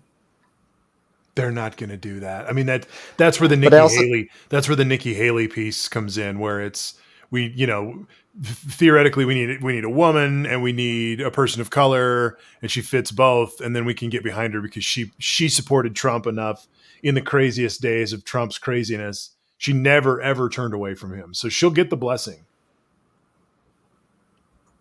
Well, she did. I mean, at the very end, she did turn away from him a little bit. So maybe that's enough to piss off some of the Trumpers, potentially. Maybe they're not the steadiest. They're not the steadiest lot. Haley is the VP to anyone, probably. Personally, I like that. out of the group that ran against Trump, I liked Rubio out of that group. I don't like his politics, but I felt he was actually a genuine person. Like I felt he believed the things he believed and was not playing a game. But I think. Oh, go ahead. I'm confused why people still want Trump. I mean, after the insurrection, and after, even if you say he didn't lose the presidential election, his, Dude, infamy, because Nancy brought Pelosi down the House. Exactly. Nancy ahead. Pelosi got in the way of everything he tried to do, and if we just had more Republicans, Tim, Man, they would have got rid of Obamacare. They would have. Big. They lost their majority. They lost their power. They lost supporters. They've lost fucking everything, basically. I mean, we're dangling the filibuster in front of them because we can. Because just in like a year's time, Trump gave us the majority because he's so gross and egregious that people were sick of it. Yep. So why would they want to put him up again? I just don't understand. He's not a winning pony. He lost the fucking race. He's a losing pony. Nostalgia is a human reaction, dude. This is why I brought it up earlier. I'm feeling like this is seriously the issue we got to get our heads around. You're nailing it. And the thing that Trump does in the vacuum of nostalgia is he gives you a crystallized vision of what he's going to do. Yeah, it's not even a good vision. It's not even very clear of a vision, but he gives you one. He'd have to go back to the same failed agenda that didn't get him reelected. He'd have to go back to the wall and all these things because anything he tried to add to his agenda, there's 10 quotes of him saying something stupid about it. Like he imagine running against Donald Trump and he comes out and tries to talk about going to Mars. Oh, you mean the moon and then Mars, but not moon or whatever the heck his stupid quote was. I mean, the weariness too. I think Joe Biden has shown so much competency that it's allowed everybody to just be like, oh my God, we lived with that for these long years, Yeah. And he's going to again. He was just president. It'll be 4 years before, and he's going to run again on everything's broken, only I can fix it. Well, when you were in charge, you didn't fix it. I mean, to me, it'd just be too easy to defeat him. And I don't know why the Republican Party hasn't started slow walking away from him. I mean, it's not like you have to make him a pariah, but the way they continue to treat him like a leader, I don't get it. I haven't gotten it for months. And to me, it's only good for us. The longer they keep making Trump the figurehead of their party, I just think the better it is for the Democrats. The shot callers of the party are the people on talk radio and the viewers of talk radio. True. That's what's keeping the machine together, is the daily feed of people in the middle of their day being an underlying psychological manipulation to hold them into this place of fear, whatever the next fear thing is, right? As Ace is talking about 2022, I'm sure there will be more caravans that show up in August of 2022. Like, you can predict the things they're going to do. And those are the vehicles that carry it to the people. They're the means of distribution for this propaganda. And therefore they can't change. So Sean Hannity is the shot caller in the Republican Party, and he can't be unseated. Rush Limbaugh was the shot caller. And in the Union, first off, if you go back into the 2015 candidacy and you go back and listen to some of those, I can remember listening at the time. Rush was not on the Trump train until he was on the Trump train, and then it all changed. The whole of the Republican Party was like, oh, we're doing this. They fought. They were prickly. They were holding back for a long time, and then finally, all of a sudden, when Trump took down Cruz and didn't relent, that's when Limbaugh was like, "He's the winner." And I remember hearing him say it. And from that point on, every other news media, every other thing was like, "No, he's our dog," and they never left. And I think it illustrates your point about celebrity too. You know, I think what also happened was he was known, he was interesting, he was entertaining, and I think all of a sudden Republicans got to the end of the primary and were like, "Oh crap!" You know, now it's just Trump, or it's Trump and Rubio and Cruz, and it was like they weeded out a bunch of quality candidates because they were so busy watching the bouncing ball. Which again could happen with, say, Caitlyn, if she's in a huge crowd of people. I mean, she's one of the top 3 most interesting Republicans, then she can get to the runoff, right? Zach. You know, I think the difference is, though, between someone like Hannity and Limbaugh is Limbaugh was the mouthpiece of himself and conservatives, and I think Hannity is the mouthpiece of Trump. So in reality, Trump is still like he's the kingmaker still. That's kind of how I think you're right about that. I would agree with that. Yes. Trump had Rush's love, but Rush had his ability to give it to Trump, whereas Hannity, I think, sits up with Trump all night long and has propped him up many, many, many, many hundreds of times with the things to sleep on and then the things to say in the morning. Yeah. Because it's in the afternoon. You hear Hannity say it. I remember so many times hearing Hannity stumble across it in his afternoon show, and then by morning Trump would be saying it. Mm-hmm. Yeah. And that's really part of the challenge of our, I don't know, societal education as an electorate, that we aren't informed anymore. It's like, seriously, how many people go to the polls and are fully convinced that they should be voting in like a popularity contest? You know, It's like, oh, I know Trump. He was on that show, The Apprentice. That was great, you know, and he's so successful. Everybody knows he's a great businessman. I'm going to vote for him. Oh, my God. Did you do any research? Did you listen to any critical... Dude, I do all my own research. Yeah.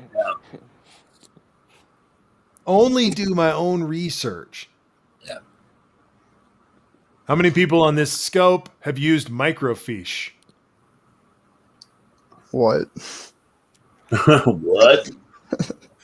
Tim, did you have to use microfiche in the library as in college? Yes. Zach, what is that? Microfiche is what you used to have to do. Jeff, you can probably describe it better than I can. You're technical. It was a analog optical media where they would image periodicals like newspapers and magazines onto film. And so you would go to the card catalog and you would look up, let's say, Kennedy assassination. And they would say there's these 10 books. Each one has a card, by the way. So you're flipping through Kennedy assassination, book by Jeff Polson, book by Marty. You flip through, and then there'd be a periodicals tab, and it would say, you know, New York Times, such and such, such and such. And it would have, you know, microfiche, and it would have a number like, you know, I don't even remember how they were cataloged, but like 14,310. And then it would have like an area, like it would like some sort of quadrant, like 21% of the way in or something. And you'd go get the reel. You go to these big machines in the back of the library. You put the reel in, and you start cranking the handle. And they actually eventually end up being electric, where you have like a button, but you originally had a yeah. And so it's protected on the screen. This basically slideshow that is, let's say, for example, on this, there might have been like a month worth of New York Times on the roll. So you're going through the New York Times, you know, to get to like the day you need, and then you're going page by page, you know, of course. But the whole paper is there. The whole paper is there, probably a month worth off the top of my head. I mean, thousands of pages worth of newspaper in that one microfiche. And so that's how you search old periodicals before I think they took all those microfiche and digitized them now. I'd assume you sit down on a computer, you type it up, and you can bring up the New York Times from that day. Yeah. And you can probably do it from home now. We probably wouldn't even have to go to the library, but there's microfilm too, which was a little bit different, more of a slide. Yeah. I think you could just use Google now. Yeah, you can just Google, you know. Well, I don't know if Google, you know, I don't know how all those things have an internet portal. Like, I don't know that you can actually find Well, I'm sure something like the Kennedy assassination, with John saluting the casket, like that image is on the internet. But like if you wanted something a little less popular, the news, the cover of the New York Times the day before, you might have to go to a library and actually pull up the digital data. I don't know. But if you had to go and get this stuff and read it for a class or for a paper, you had to go and sit in the library and work at this machine to do your research late at night. That was college. That was. Eventually, they probably had a print button. Originally, you'd literally write down what you needed to know. Like you couldn't even take. Yeah, there wasn't a print. You just wrote it out. I think when they went electric with the buttons, I think you actually could print the screen in some way or another. I think. Yeah, the last version I worked with, it had a print button, and it was like a really grainy, mostly out of focus print of the page. It was fun. It's a very different experience than some MAGA guy who's looking at, going between porn and QAnon sites, telling us what they've found. If you haven't gone and searched for friggin' through microfiche, you don't quite know what research really means, because it's right. Hold on there. I'm pulling it out, man. I'm pulling out all the stuff. I love the comment where he's like, every time I wrote a term paper, I felt like a spy. I'm like, you did. You're like, dude. bing, bing, bing, fuck. Yeah. No, I'm bullying Zach. I'm sorry. Right, and of course, when you Google space laser causes forest fires, guess what? There aren't two sides to that search. You're only going to find the conspiracy side of that search. So when they say go do your own research, but then they tell you something like, and look up, what was the last lie I heard? Gates and Fauci being roommates. If you find any hits that Gates and Fauci were roommates, it's a terrible source, because they weren't even in college at the same time. So, and they were on different coasts. So, that's the problem with their way they research, is they're Googling and finding a YouTube video where someone says Gates and Fauci were roommates. We all know it. That's why Fauci's encouraging vaccine to help his old roommate. Alex Jones said. That's if they are researching, right? I feel like a lot of their stuff is just something on social media they saw, and then they repeat it. I think it's really a compelling con to say, do your research. I'll be honest. When I was in my college fraternity, if we had a guy we were rushing that I thought was cool, I'd tell him straight up, you know what? Go visit a bunch of houses, see which one fits. You find what's right for you. I like this house, but you might find a different one. They'd sign that night every time, because you're showing confidence. You're saying, make your own decision. Inform yourself and make the best decision you can. I like it here. You might like it somewhere else. It was like the most soft sell, reverse psychology trick ever. And I think that happens a lot with those guys. They lead you up to it, and then of course that's the other part. These QAnon folks, I watched somebody do it the other day. They walk you right up to saying there's energy weapons that cause forest fires. And they say, but go do your research, because they don't want to say out loud that space lasers cause forest fires, because they know it's not true. So what they're really doing is just rumor mill. It's classic, like Mean Girl high school rumor mill.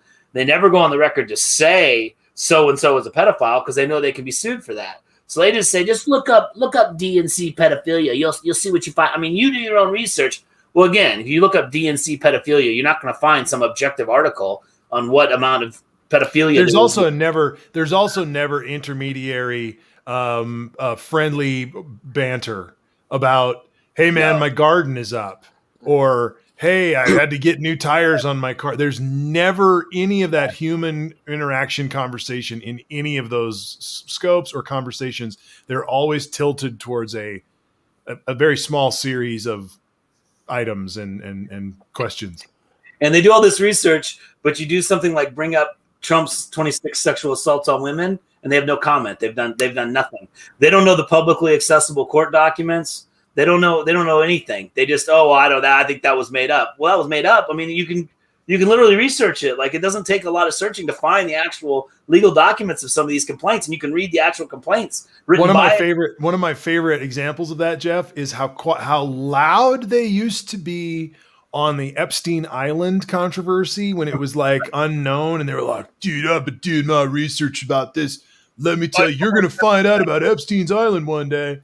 And then now that we've had him, and Trump, had him offed, or whatever the hell happened under Trump's administration where he's dead, all of a sudden there's no more discussion about Epstein's Island. Oh no, yeah, I've still heard him say, Bill Clinton went to Epstein's Island. He should be in jail. I suppose that's true. That's true. They won't worry. They won't concern themselves with the fact that Trump is just as likely as more likely than Bill Clinton to be on those manifests, as there are multiple videos of Trump and Epstein hanging out. But if they think Bill Clinton's on there, they're just going to ring that bell until I don't even know what you do. You'd have to take the flight manifest, engrave it on a plaque, and hand it to them for them to digest anything besides their dialogue. It's exhausting. Literally, do your research. What do you think about Trump's assaults? Oh, I don't believe it. You don't believe it? I mean, research it. It's not hard. You can research it. There's documents from the 90s. I don't believe it. Yeah, they're not from 2018. It's not like as soon as he announced, somebody came out of the woodwork. There were legal filings in the 90s on this. A lot of what I heard too was when people were presenting crazy theories, they wouldn't come out and just say it. They'd be like, do your research. And then they'd also say, and you'll find that when you try to talk to people about this, if they're Democrats or whatever, they just won't even listen to you. And that proves that they're lying because they won't even listen to your argument. They're just like, no, it's a lie. They're so obviously, lying. And it's like, no, I'm not going to listen to how you think that there's pedophile, blood-drinking cabals running the government. That's just batshit crazy. No, that proves that you're just proves you're not listening. Listened to and respected. It's just like, no, dude. So close-minded, Tim. You won't even listen. It shows how close-minded I am. That's exactly what they say. I'm close-minded because I won't listen to your batshit crazy theories. Yeah, that's right. That's exactly what they'll say. Do your own research. They'll say again. Well, what's the other source? If Pizzagate is your topic, you want me to research. What other source do I use to research Pizzagate? And how do you apply the research? Because if you don't believe, if you can't make the leap of faith to believe in Epstein and Trump, but you can make the leap of faith to believe in Pizzagate, how is it that you're making decisions in your life, and what side of the road do you like to drive on? Yeah, that's right. Is it just, do you just kind of go with whatever, or?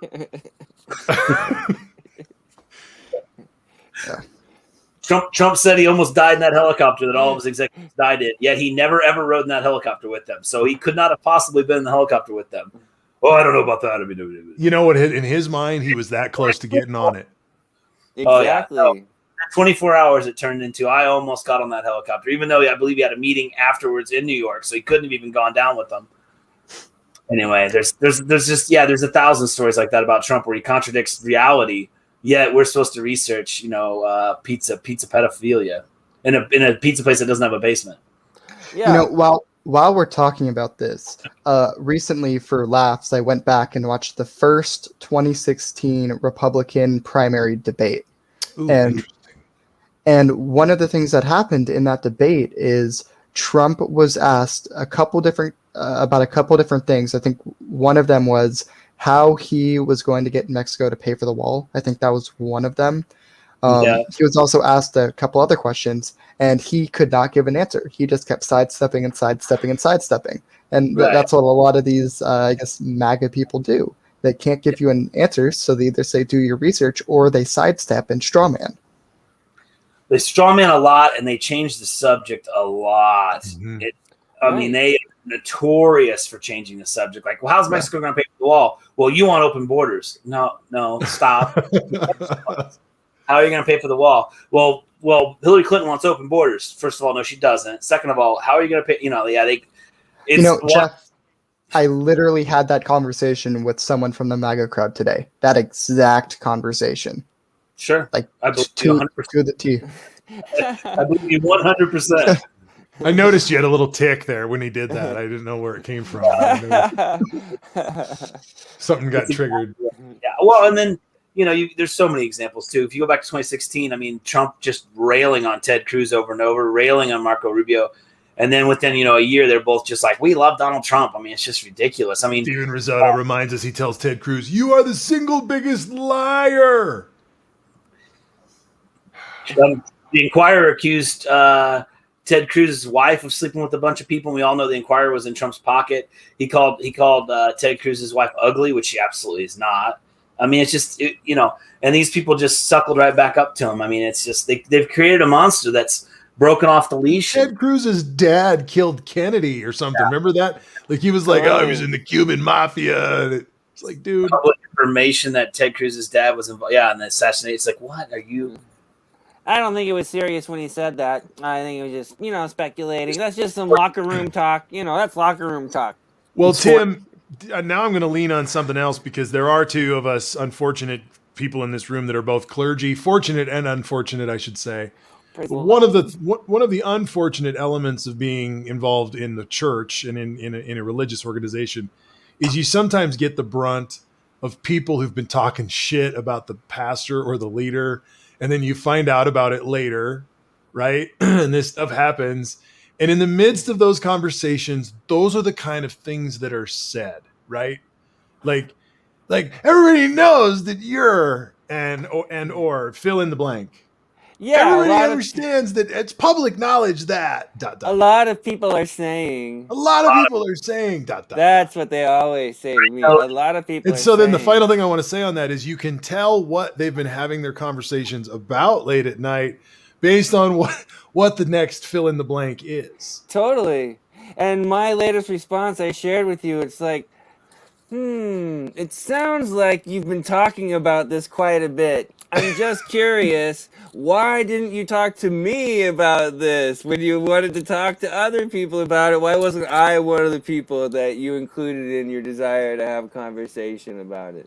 Jeff. And you're hearing the classic line too, the silent majority, right? Now you're hearing right-wing news now, but if anyone's ever been in an organization, as obviously several of us have, there's absolutely nothing more repugnant to me in a democratic type discussion than someone saying, well, a lot of people feel this way, but they're too scared to come forward. Exactly. Well, then they're not going to be heard. We're here to express ourselves and vote our conscience, not vote for some unknown mass of people that aren't here expressing themselves. And a leader has to stop the fucking traffic at that moment and be willing to turn the whole conversation, drive the bus into the freaking brick wall and say, no, we're not going to play that game. Who are the people?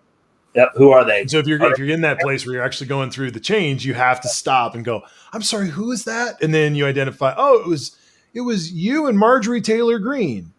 Nice. Mm-hmm. Now I know that we can all discount this and feel confident about that. And we've all stop that person and find out it's only them, but they just assume that lots of other people also feel that way. Have we ever talked about the White Supremacy Caucus? I don't think we've talked about this on. We have not talked about the White Supremacy Caucus. We need to maybe deal with that quite a bit. Yeah, I mean that's the epitome of I think everyone's part of this silent majority that's going to join me, right? Right. And also Matt Gaetz. Of course, you have Marjorie Taylor Greene and Matt Gaetz are the two people who are in this, and then the rest of the part. The rest of the party goes, hey, we're racist, but we're not that racist. Jesus. They literally have had to say that and separate themselves in that same way. Yeah, they're holding on to each other with all their might. Greene and Gaetz. But when you feign the idea that there's all the people are talking, or many people believe this, or however you want to say it, you're also touching on the nostalgia. You don't want to go against everybody. This is not what the sentence is, but this is what the sentence means. You do not want to go against everybody's bias. Yeah. What's wrong with Gates' mouth? He's always like... he has no lip. He is the child. If Beavis and Butthead had a kid... I love being Heilman. I just don't know what's wrong with his mouth. It's like Charlie Brown when he's upset. He's got an upside down mouth. He does have an upside down mouth. Have you seen the picture where his hair is like it's like? I just wanted to say when a woman. So much hair, dude. He has hair. It's like, and it's thick on the sides too. Like it goes out. It's like, Jeff, if you took all your hair and wrapped it around your head. You wouldn't be that. You wouldn't have that much hair. Zach, if you just tried really hard to get all your hair to stand straight up and just pushed it up right in the front. This show has derailed. This is great. It couldn't have a better guy. I can't wait for more information to keep coming out. I mean, he just man, and to quadruple down and make it some what do you say extortion scheme? I mean, holy moly. Throw some innocent guy under the bus. Can I just make one hilarious observation that is so I've really been paying attention closely, and it's mainstream media, especially the news outlets. The Yes. worst, the worse the coverage is on somebody, the more sinister the photos are that they show Oh, of that yeah. person. Like in the beginning, Gates was like coming out of a building, and he's like, "Oh, hey," you know, and now he's like, "Ah." Totally looks like a pedophile dude. He's like, "I'm lusting after your daughter." It's really funny that you bring that up because AOC, whether you like her or don't like her, she's generally pretty photogenic. So there's always this like one photo that they always use where she looks a little like kind of crazy, and it's the same photo that they use over and over and over again because they don't have that many photos of her looking Well, crazy. it fits into an old trope. It fits into a cross between the Chief Wahoo of the Cleveland Indians with the wide eyes and the large nose and the sort of looking off to the side, which is part of an old trope that's been used by racists for 150 to 1,000 years. I don't know how long. It's also similar to how the Republicans look at the photo at the iconic picture that was always made of Mao Zedong. The side head, the side shot, it's a total play on her being a commie. Mm-hmm. Mm-hmm. And being a minority. It's that one photo that they use is I know exactly which one you're talking about. We all do. We've seen it. Bring up this one. Oh my god. The headline is Gates probe includes security. Oh no, I got it added. Public corruption on medical marijuana industry. And then look at that picture. I know. Oh, I just want to get some weed. I got this weird blazer. I'm here for the weed money. And then like I saw one of Joe Biden recently. I forget which article and which publication, but it was of Joe Biden looking like he was half dead. Like they always make Joe look so old every time on Fox. This one looks like Gates is in court saying not guilty.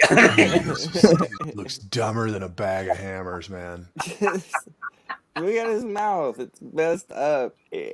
You're absolutely right. No, they do. They find the weirdest picture. Like the more underwater you are, the more they find that picture. Oh, like yes, look at that. That one, yeah, that one. The second. Wait. Which one? Which one? These first two. Yeah. Look at the top second one from the left. I don't know. Yeah, the one, go down look a little at his bit. Mouth. Go down a little bit. The one to the left. Okay, the hair on the right, dude. Rutgers CTV. I mean, these are news headlines. Look at this one. He's mid-word in this one. No one looks right mid-word. Then this one looks like he's running for prom king. This one over here shows he's got a little bit of a cross-eye. Wait, what's the pose? What's the pose on the far right? Heisman. The Heisman. No questions. No questions. No comment. There you go. Just. Okay, I guarantee you, if you were trying to give him like a good photo, it's probably that one. This one, you get up close. Get up close. Let's go up close on that photo, Jeff. Can you go ahead and click that one and bring us in real close on that guy? You want to actually see that? Yeah, let's get in there. Let's get in there like a 17-year-old. Business Insider. Ooh, wait, is that too soon? I got it. That was a good one. Too soon. This is a zinger. We got to get the banner ads loaded before any article. DOJ is reportedly investigating Matt Gaetz was legally influenced to push pro-cannabis legislation. Hey there. I got a great deal for you guys. Hey, Matt. Hey. You got any weed? Hey, after you look at that nudie picture on my phone, you want some weed too? You want to pass this puff pass, dude? Fucking A, man. What are we? Totally unfair. And I don't like the guy. It's still totally unfair. Hey, I'm a shifty There is shave. nothing unfair anymore in American politics when it comes to photos like this. Oh man, You leave the house and it's a ball game, dude. it's so true. That one he's like surprised. He's like, "Ooh." Hey, Like- it's the He's at guy. the conference. I like the one in the middle. He's boasting. He's talking to absolutely no one. Those women are not listening to him. Oh, Gosh. nobody wants to see that. Look at it. Like he awkwardly doesn't fit in the chair. Here he's got some Terrible, weird beard. Yeah, they're destroying him. Oh, here we go. Hold on. She said she was 18. One last thing about this. Fuck Matt Gaetz. Because I'm done with him. Seriously, oh man, I wish they'd already Yep. taken him out by now. Good You enough know? for that guy. It's the slow roll. It's the It's- slow So roll. I guess my prediction that he'd be in jail by now hasn't fully come to fruition. I think I still have a few more, maybe another Yeah. week on that. My other prediction, though, Derek Chauvin, he's in jail. He's did. in jail. You nailed it. All Yeah. 3 kids. I yelled in my Yep. living room, actually my kitchen, yelled real loud, tears of joy. I could not believe he was Yeah. guilty of all 3. Awesome. I know, yeah. I mean, I can believe it. Like, you know, he is, yeah, but felt that he was right. found. That the Right. justice system worked was like a miracle, and Yeah. I was like, praise you, Lord, for this act of justice. Well, you know, Even it though really it's- it really shows us that when we watch a 10-minute long video of someone kneeling on a guy's neck, and we're still not sure if we're going to get a guilty verdict, I think that Yeah. says a lot about our system, right? Mhm. well, it did come through. I mean, worry is one thing, but it did come Yeah. through. And I do want to address one again, right side spin, right? There's 2 things the right side has said about this, which I think are just absolutely mind-blowingly hilarious. First of all, they claim that Maxine Waters somehow influenced the jury, as if right-wing media wasn't on the entire time saying all kinds of batshit stuff from their perspective. So that's obviously just racist and dumb to pretend that Maxine Waters was influencing the jury more than Tucker Carlson or Hannity or whoever, all the people on the right. Second thing that they've talked about, this one was specifically Candace Owens, who I thoroughly believe is one of the most evil people alive. She specifically said, I wonder what his victims think of this verdict. And I'm sitting here thinking, so you're talking about George Floyd's victims, that he was charged, convicted, went to jail, got out of jail, moved out of state, is in Minnesota, gets killed by a cop. That victim is still not satiated. That guy who killed George Floyd also has to be innocent, or else his victims have been just spit on. I mean, it's like, what kind Do of a you know bizarre? why, Jeff? Because they have to Christine? find 2 sides. You have to have 2 sides. No, well, that's true. But the side is the Side side that- that had to come out, that side that had to be said is, without being said, is Black Lives Don't Matter. They had to find a way to make a second side. I was, you But could the hear black life didn't matter. And the reason that they're upset is Yeah. that somehow this criminal moved on and is, I mean, they're truly upset about the fact that a person who's a criminal is getting pitied by getting killed by the cops. There is absolutely no logic or heart in where their position is. It's That's just blind racism. That's hard Yeah. truth, but that's true. another 2-sided. They'll say they're making a hero out of him or a saint out of him. No one's doing that. No one has said George Floyd was a flawless human. No one has said he wasn't under the influence of drugs when he ran into the cops. You have to make up things to disagree with because it's such a dry situation. They have to literally create lies. Like he had 3 times the drugs that would kill a human in his system. Lie. He wasn't complying. Lie. He got out of the car. He got in the cuffs. He sat down. He stood up. He walked to the car. He didn't want to go in the car. When they pulled him from the car, he thanked the cops for taking him out of the car. So he complied many, many times that day. He didn't want to go in the truck. I don't know. We could argue about that all day. It obviously doesn't justify being killed by the cops in the street. So they just have to make something up. He's a druggie. He would have died anyway. They just have to make up these bizarre things. It's like if you can't see a person murdered by a cop and think that probably wasn't good. I mean, I don't know how we're supposed to share. What's telling, in my opinion, is, and maybe some of you will disagree or agree with me, but there's not one narrative of George Floyd was threatening someone else, or he was threatening the life of someone else, or threatening the life of the officer. And in my opinion, those are the only 2 cases where lethal force is even considerable. Yep. Totally. Absolutely. So even if George Floyd, even if we say all of their arguments are correct, all of the rights arguments are correct, it's still not enough. It's not It's still shitty policing beyond words. Right. Obviously. And so people just, but they can't let it go. It can't be a win for the left. They have to, well, he's being made into a saint. I've literally replied to people on like the Kansas City, there's this Cake, which is the local. Tim, are you seeing this from Elena? Are you seeing these comments? You're No, not seeing the what's it say? comments? No, I don't have it. George Floyd graffiti. Oh, thank you. Allegedly. Man. Allegedly. Potentially. I was Disclaimer. just thinking about that. Disclaimer. Thank you. Yeah. But It was on his garage. people say things. Yeah, people say things like trying to make George Floyd a saint. I'll literally respond with something like, "Who told you that? Who told you that people feel that way? Whoever told you that hates. They're trying to hurt you. They're trying to control you. No one thinks George Floyd is a saint. So whoever told you we're trying to make George Floyd a saint doesn't like you. They are trying to hurt you and control you."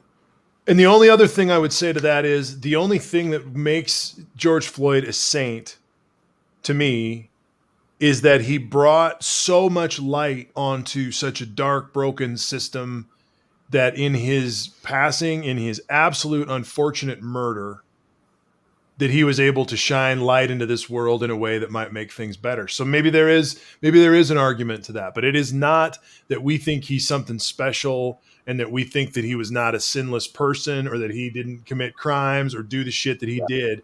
If you watch that video, I can see how when he was in there, he was all, jumping up and around. And if he was really high, I could see how there could be a conflict. I could even see from the cops' perspective how they could maybe want to fuck with this guy and make an example out of him and roll him up like they do every other time because that's just the way it's done. But that's not what we're even talking about here. That's Right. the normal racist bullshit on a normal Sunday or a normal Memorial Day when people are going down to get an ice cream cone and try to, buy a lottery ticket with bullshit. Right? This guy pulled him out. They fight for 15 minutes and struggle and cause all this bullshit. And then 9.5 minutes of just, we're going to hold you down until you're dead. And then we're going to sit on you then. Mm-hmm. Right. And, And that might be where some of the sainthood comes from too. I mean, to suffer like that and cry out for your life and continue to suffer. I mean, if that doesn't back up some of the sins of his life, I guess I don't know. I don't know what I guess karma is. To have to suffer through that kind of pain and anguish. I mean, if that didn't admonish some of his sins, I guess I don't know what would. I mean, I can honestly say that George Floyd was a special man, and that you could tell from the way he was communicating while he was suffering and while he was afraid for his life, that he still was speaking as a human being. Mm-hmm. I can tell you right now, if I was fearing for my life and I had a cop on my neck, I'd be calling him every fucking name I could think of. I'd be talking shit about his mama. And George Floyd was kind, and his humanity rose above the situation, so where you didn't just see a black man being killed, you saw a compassionate human male being lynched. Mr. Officer, I can't breathe. I can't breathe. Please get off my neck. Please get off my back. Please help me. God help me. Mama, please help me. I mean, it's heartbreaking how kind and human he was in the midst of being lynched publicly. Yeah.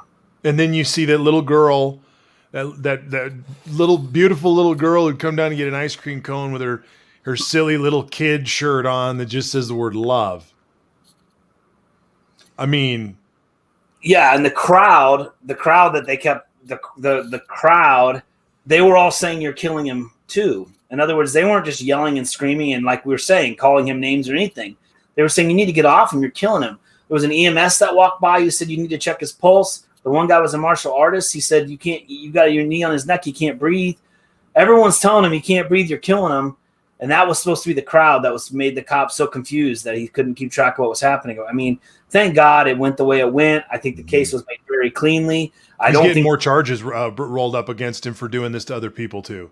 I don't think his defense really had much of a plan. I think his defense did not do a great job. They kind of tried that like 11th hour carbon monoxide thing, which was total BS. I don't want to go into it, but it's virtually impossible to get poisoned by a car exhaust after the catalytic converter. That's the fast version. Zach, you've been cut off 3 or 4 times. I'm having somewhat of a small, problem with the saint concept. I feel it's too similar to when Nancy Pelosi said, "Thank you for your sacrifice," or whatever. Interesting. It was extremely tone deaf when she said it, and I think it's a little tone deaf for us to be calling him a saint, because he didn't choose this shit at all, right? George Floyd did not choose to die. He did not choose to have someone kill him. So I feel like That's a there's a great point. tone deafness to kind of No, say I don't that. think he's a saint. I don't think he's a saint. I was just saying, you know, he definitely was a martyr to the cause of social justice, which I'm sure is not what he wanted at all. He would have rather gone home. And no, I think the exact opposite. I think people were very clear. I mean, I think his girlfriend was very clear about his opioid addiction. You know, he was working as security at the Salvation Army. I mean, it sounds like he did some good things. He did some bad things. And by the way, if opioid addiction makes you a bad person, you know, then we've got a lot of bad Americans, because that's an extremely, extremely common problem. So, you know, I think when you try and attack his drug use, it's like, well, you know, clean your own house first. There's plenty of people that are opioid addicted. So, no, I completely agree with you, Zach. I don't think he was a saint, and I'm not trying to make him a saint. But, you know, to end your life suffering like that, I guess I would hope karmically, you know, his soul was purified. He has become an iconic figure, though, Zach. You have to admit that. Like, maybe saint's the wrong word, but he will always be a name referred to with a whole bunch of baggage of meaning that we all have with him. Right. But I think he has, but we have to keep in mind he didn't choose to, right? Yeah. I think that's just fair. important. Yeah. Absolutely. I think that's fair. Yeah. I like the term martyr. I think he is a martyr for civil rights. I think he'll go down in history like Martin Luther King Jr. as a name that you held up as someone who was killed as a martyr for the civil rights movement. But I think Zach's point is critical of the fact that King and others chose to step up and speak and do that. This dude was just a guy that went to the store. I think, though, if you look throughout history, many martyrs were people who were killed without a political agenda behind them, and it was their death and the reaction to their death that brought forth the reaction that caused justice. It's a good question. It's a good point. You know, were they non-famous prior to being a martyr? Well, Rosa Parks didn't. I guess she sat down because she was tired, and then the ramifications come around. And she's been martyrized, canonized, whatever you would like to say, in the civil rights. Well, she was a political figure, I think. So I mean, I think okay. Yeah. We're playing with analogies here too much, maybe. Yeah, maybe.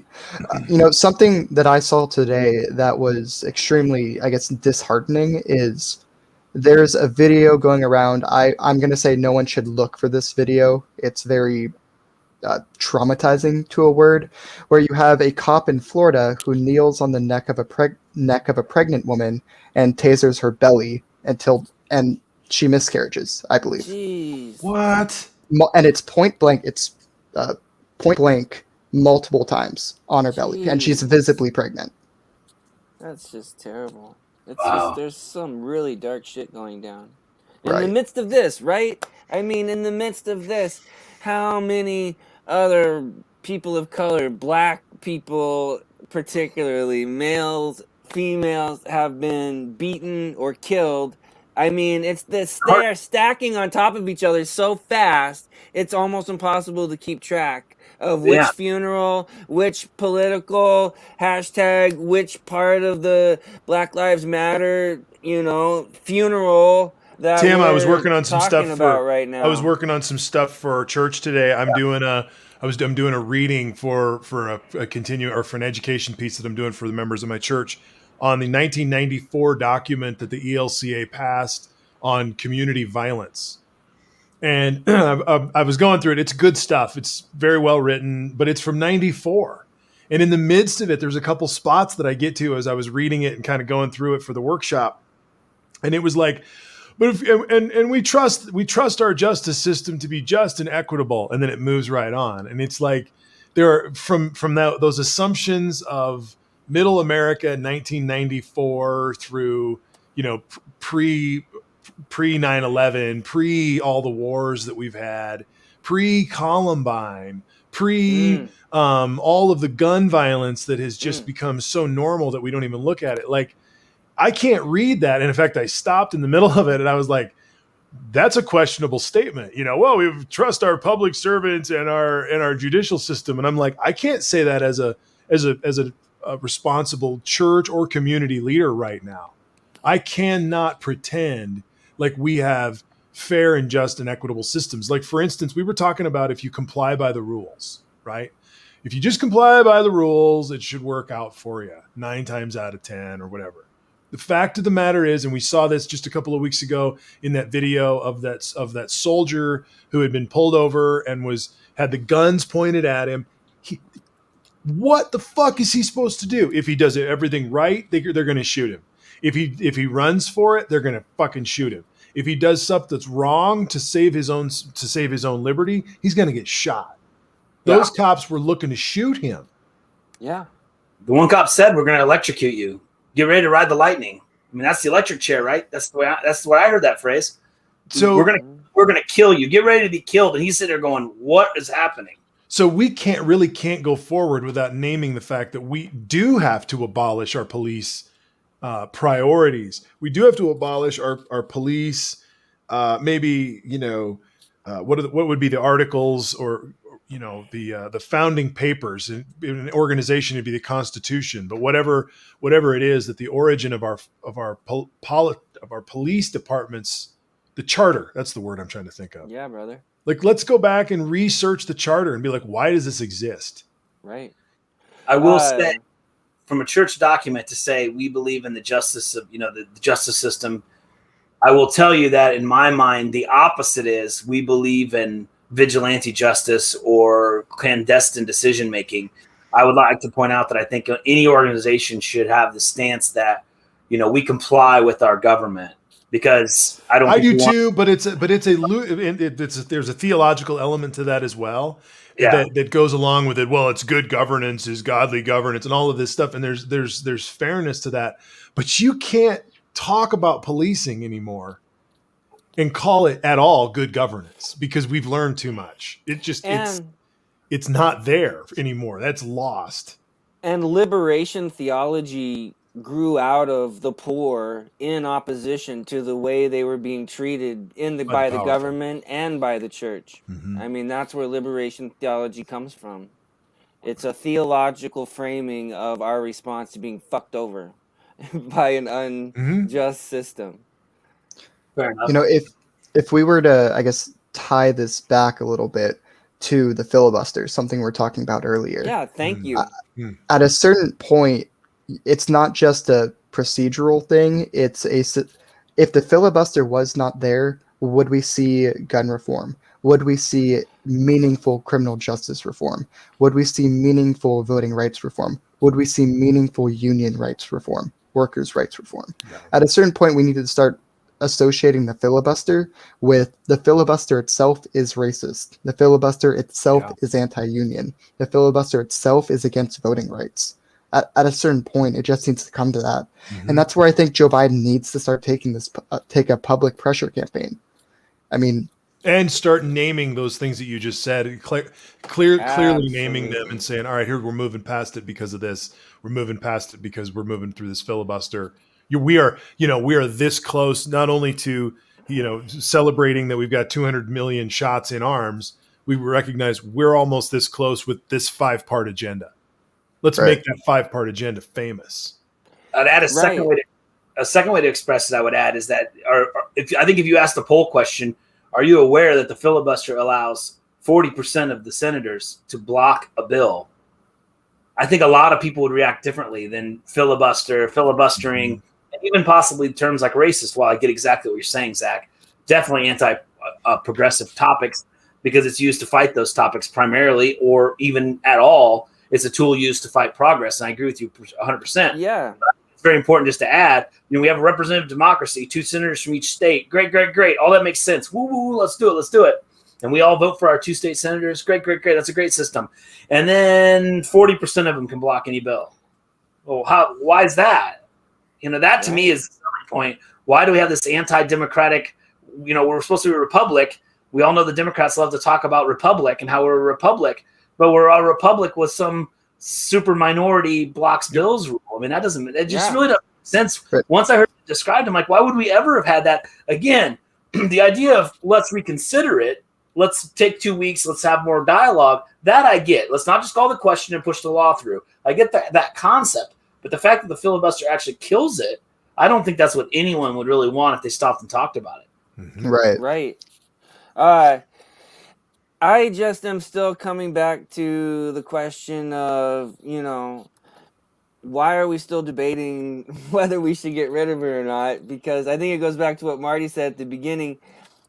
I think a part of both sides want to keep it in place so the government does stay clunky, so it does keep working so slow that we have all the time in the world to talk about change without ever making change. Because when you do remove the filibuster, even if you don't see immediate reform start to happen, like gun reform, you immediately lose the excuse for not seeing reform. Absolutely. And you lose all the advertising fight money that is going to happen in the midst of it. You also lose, as soon as the filibuster goes down, you lose Citizens United, because you're going to see a law that's going to completely overarch what Citizens United's decision allowed for. That or take any other popular bill, and you're either going to see it get killed like Citizens United, or you're going to force some of these senators to actually vote on something. Because This is what doesn't happen. Senators never vote on anything. And so we can't blame them. You can't fight them in their election and go, you've screwed us on this, right? They just get to be amoebic. Yep. You can't pull up the public record and be like, you fucked up right here. Like, no, I didn't vote on that. No, I didn't screw up. Yep. I think the PRO Act is a really good, case study, so to say, of this, where a lot of people like to say West Virginia is a very red state. Got to remember, what type of red is it? Is it the evangelical South conservative red, or is it the Trumpian type of populist red? West Virginia would like the PRO Act. They want those. I mean, there's a lot of poor people who would benefit from union membership, and they like the PRO Act. They might be against gay marriage. They might be against pick any of the social issues that all of us might care about, but they are significantly more open to a lot of these economic reforms. And so when it comes to something like the PRO Act, recently you have Manchin come out and say, I support the PRO Act, everyone. Remember that. I support the PRO Act. But if you won't end the filibuster, do you really support the PRO Act? Right. He won't let you get it to the vote. Right. Wow. Good point. All right, everybody. It's been a good show tonight. Any final thoughts as we roll out? Any left hanging thoughts that we forgot to bring up, or predictions or concerns going into this week? I don't really know where I'm at. I think it'll be interesting to see Joe, what he has to say on Tuesday night, because he will be laying out some new agenda items. That will be the upcoming year. As he ends the 100 days, we'll be moving into the next phase of the agenda. So that'll be interesting. I think if we do get rid of the filibuster, it will change the tone of the Democratic Party, because we're always afraid to claim victory. Right when we have it in our grasp, we're like, no, let's be nice. Let's just get it done, and then be like, right now we're just going to be the hard asses so that we can get some real important progress made, and stop playing patty cake with a bunch of people who don't even want to be a part of the democracy anymore. Move the ball, man. I predict that you're going to see progressive backlash. That's just kind of, I think that's the mood I see. Starting when and in what front? It's already starting. Okay. I think let's just go specifically with his addressing. It's not the State of the Union, but State of the Union type thing. Right. I think he's going to say something there, and I think you're going to see progressive backlash, because I think the new car smell, for progressives at least, there have been good moments. Don't get me wrong, but I think it's really starting to fade. Interesting. It'll be interesting to watch that.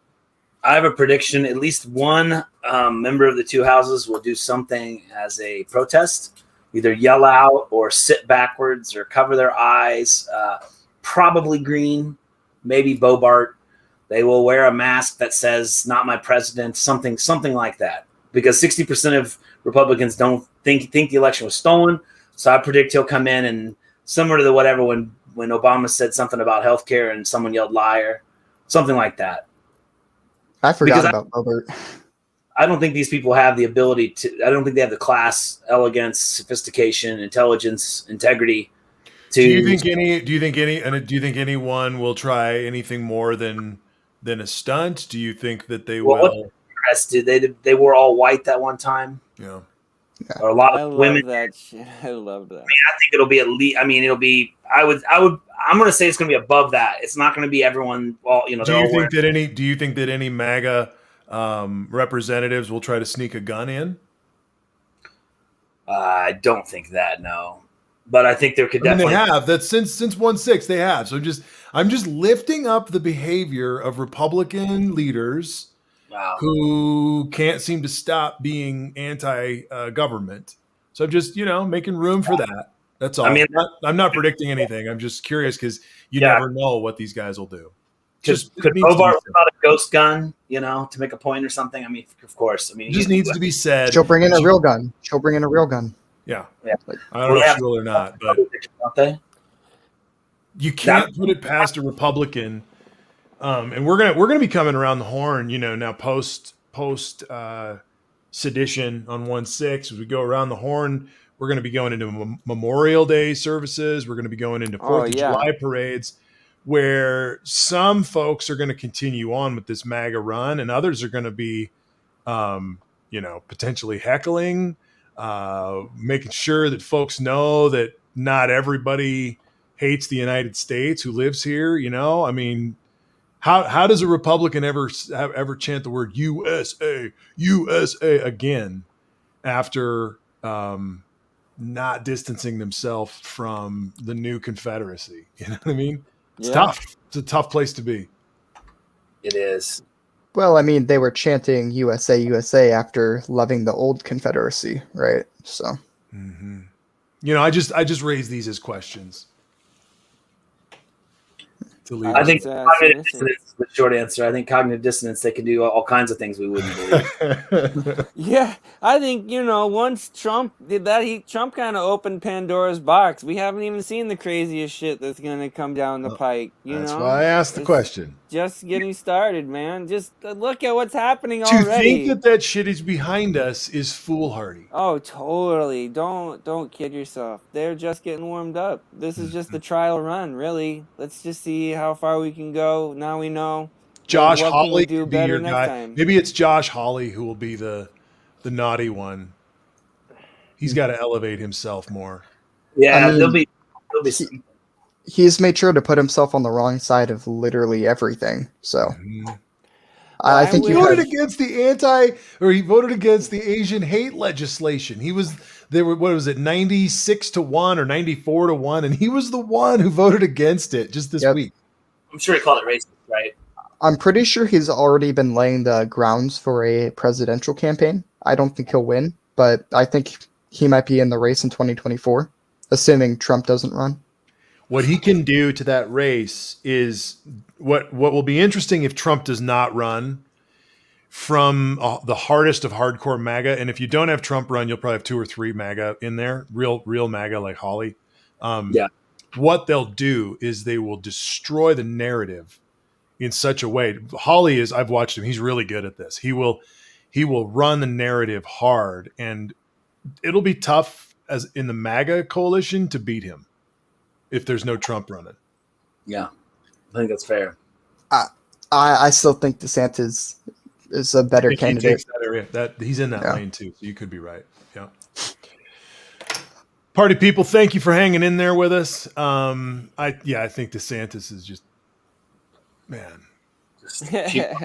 Just puke on puke, man. Just total puke on puke. Shit on top of shit. Just for infinity puking. Slime. So on that note, it's great to leave. Sorry to leave the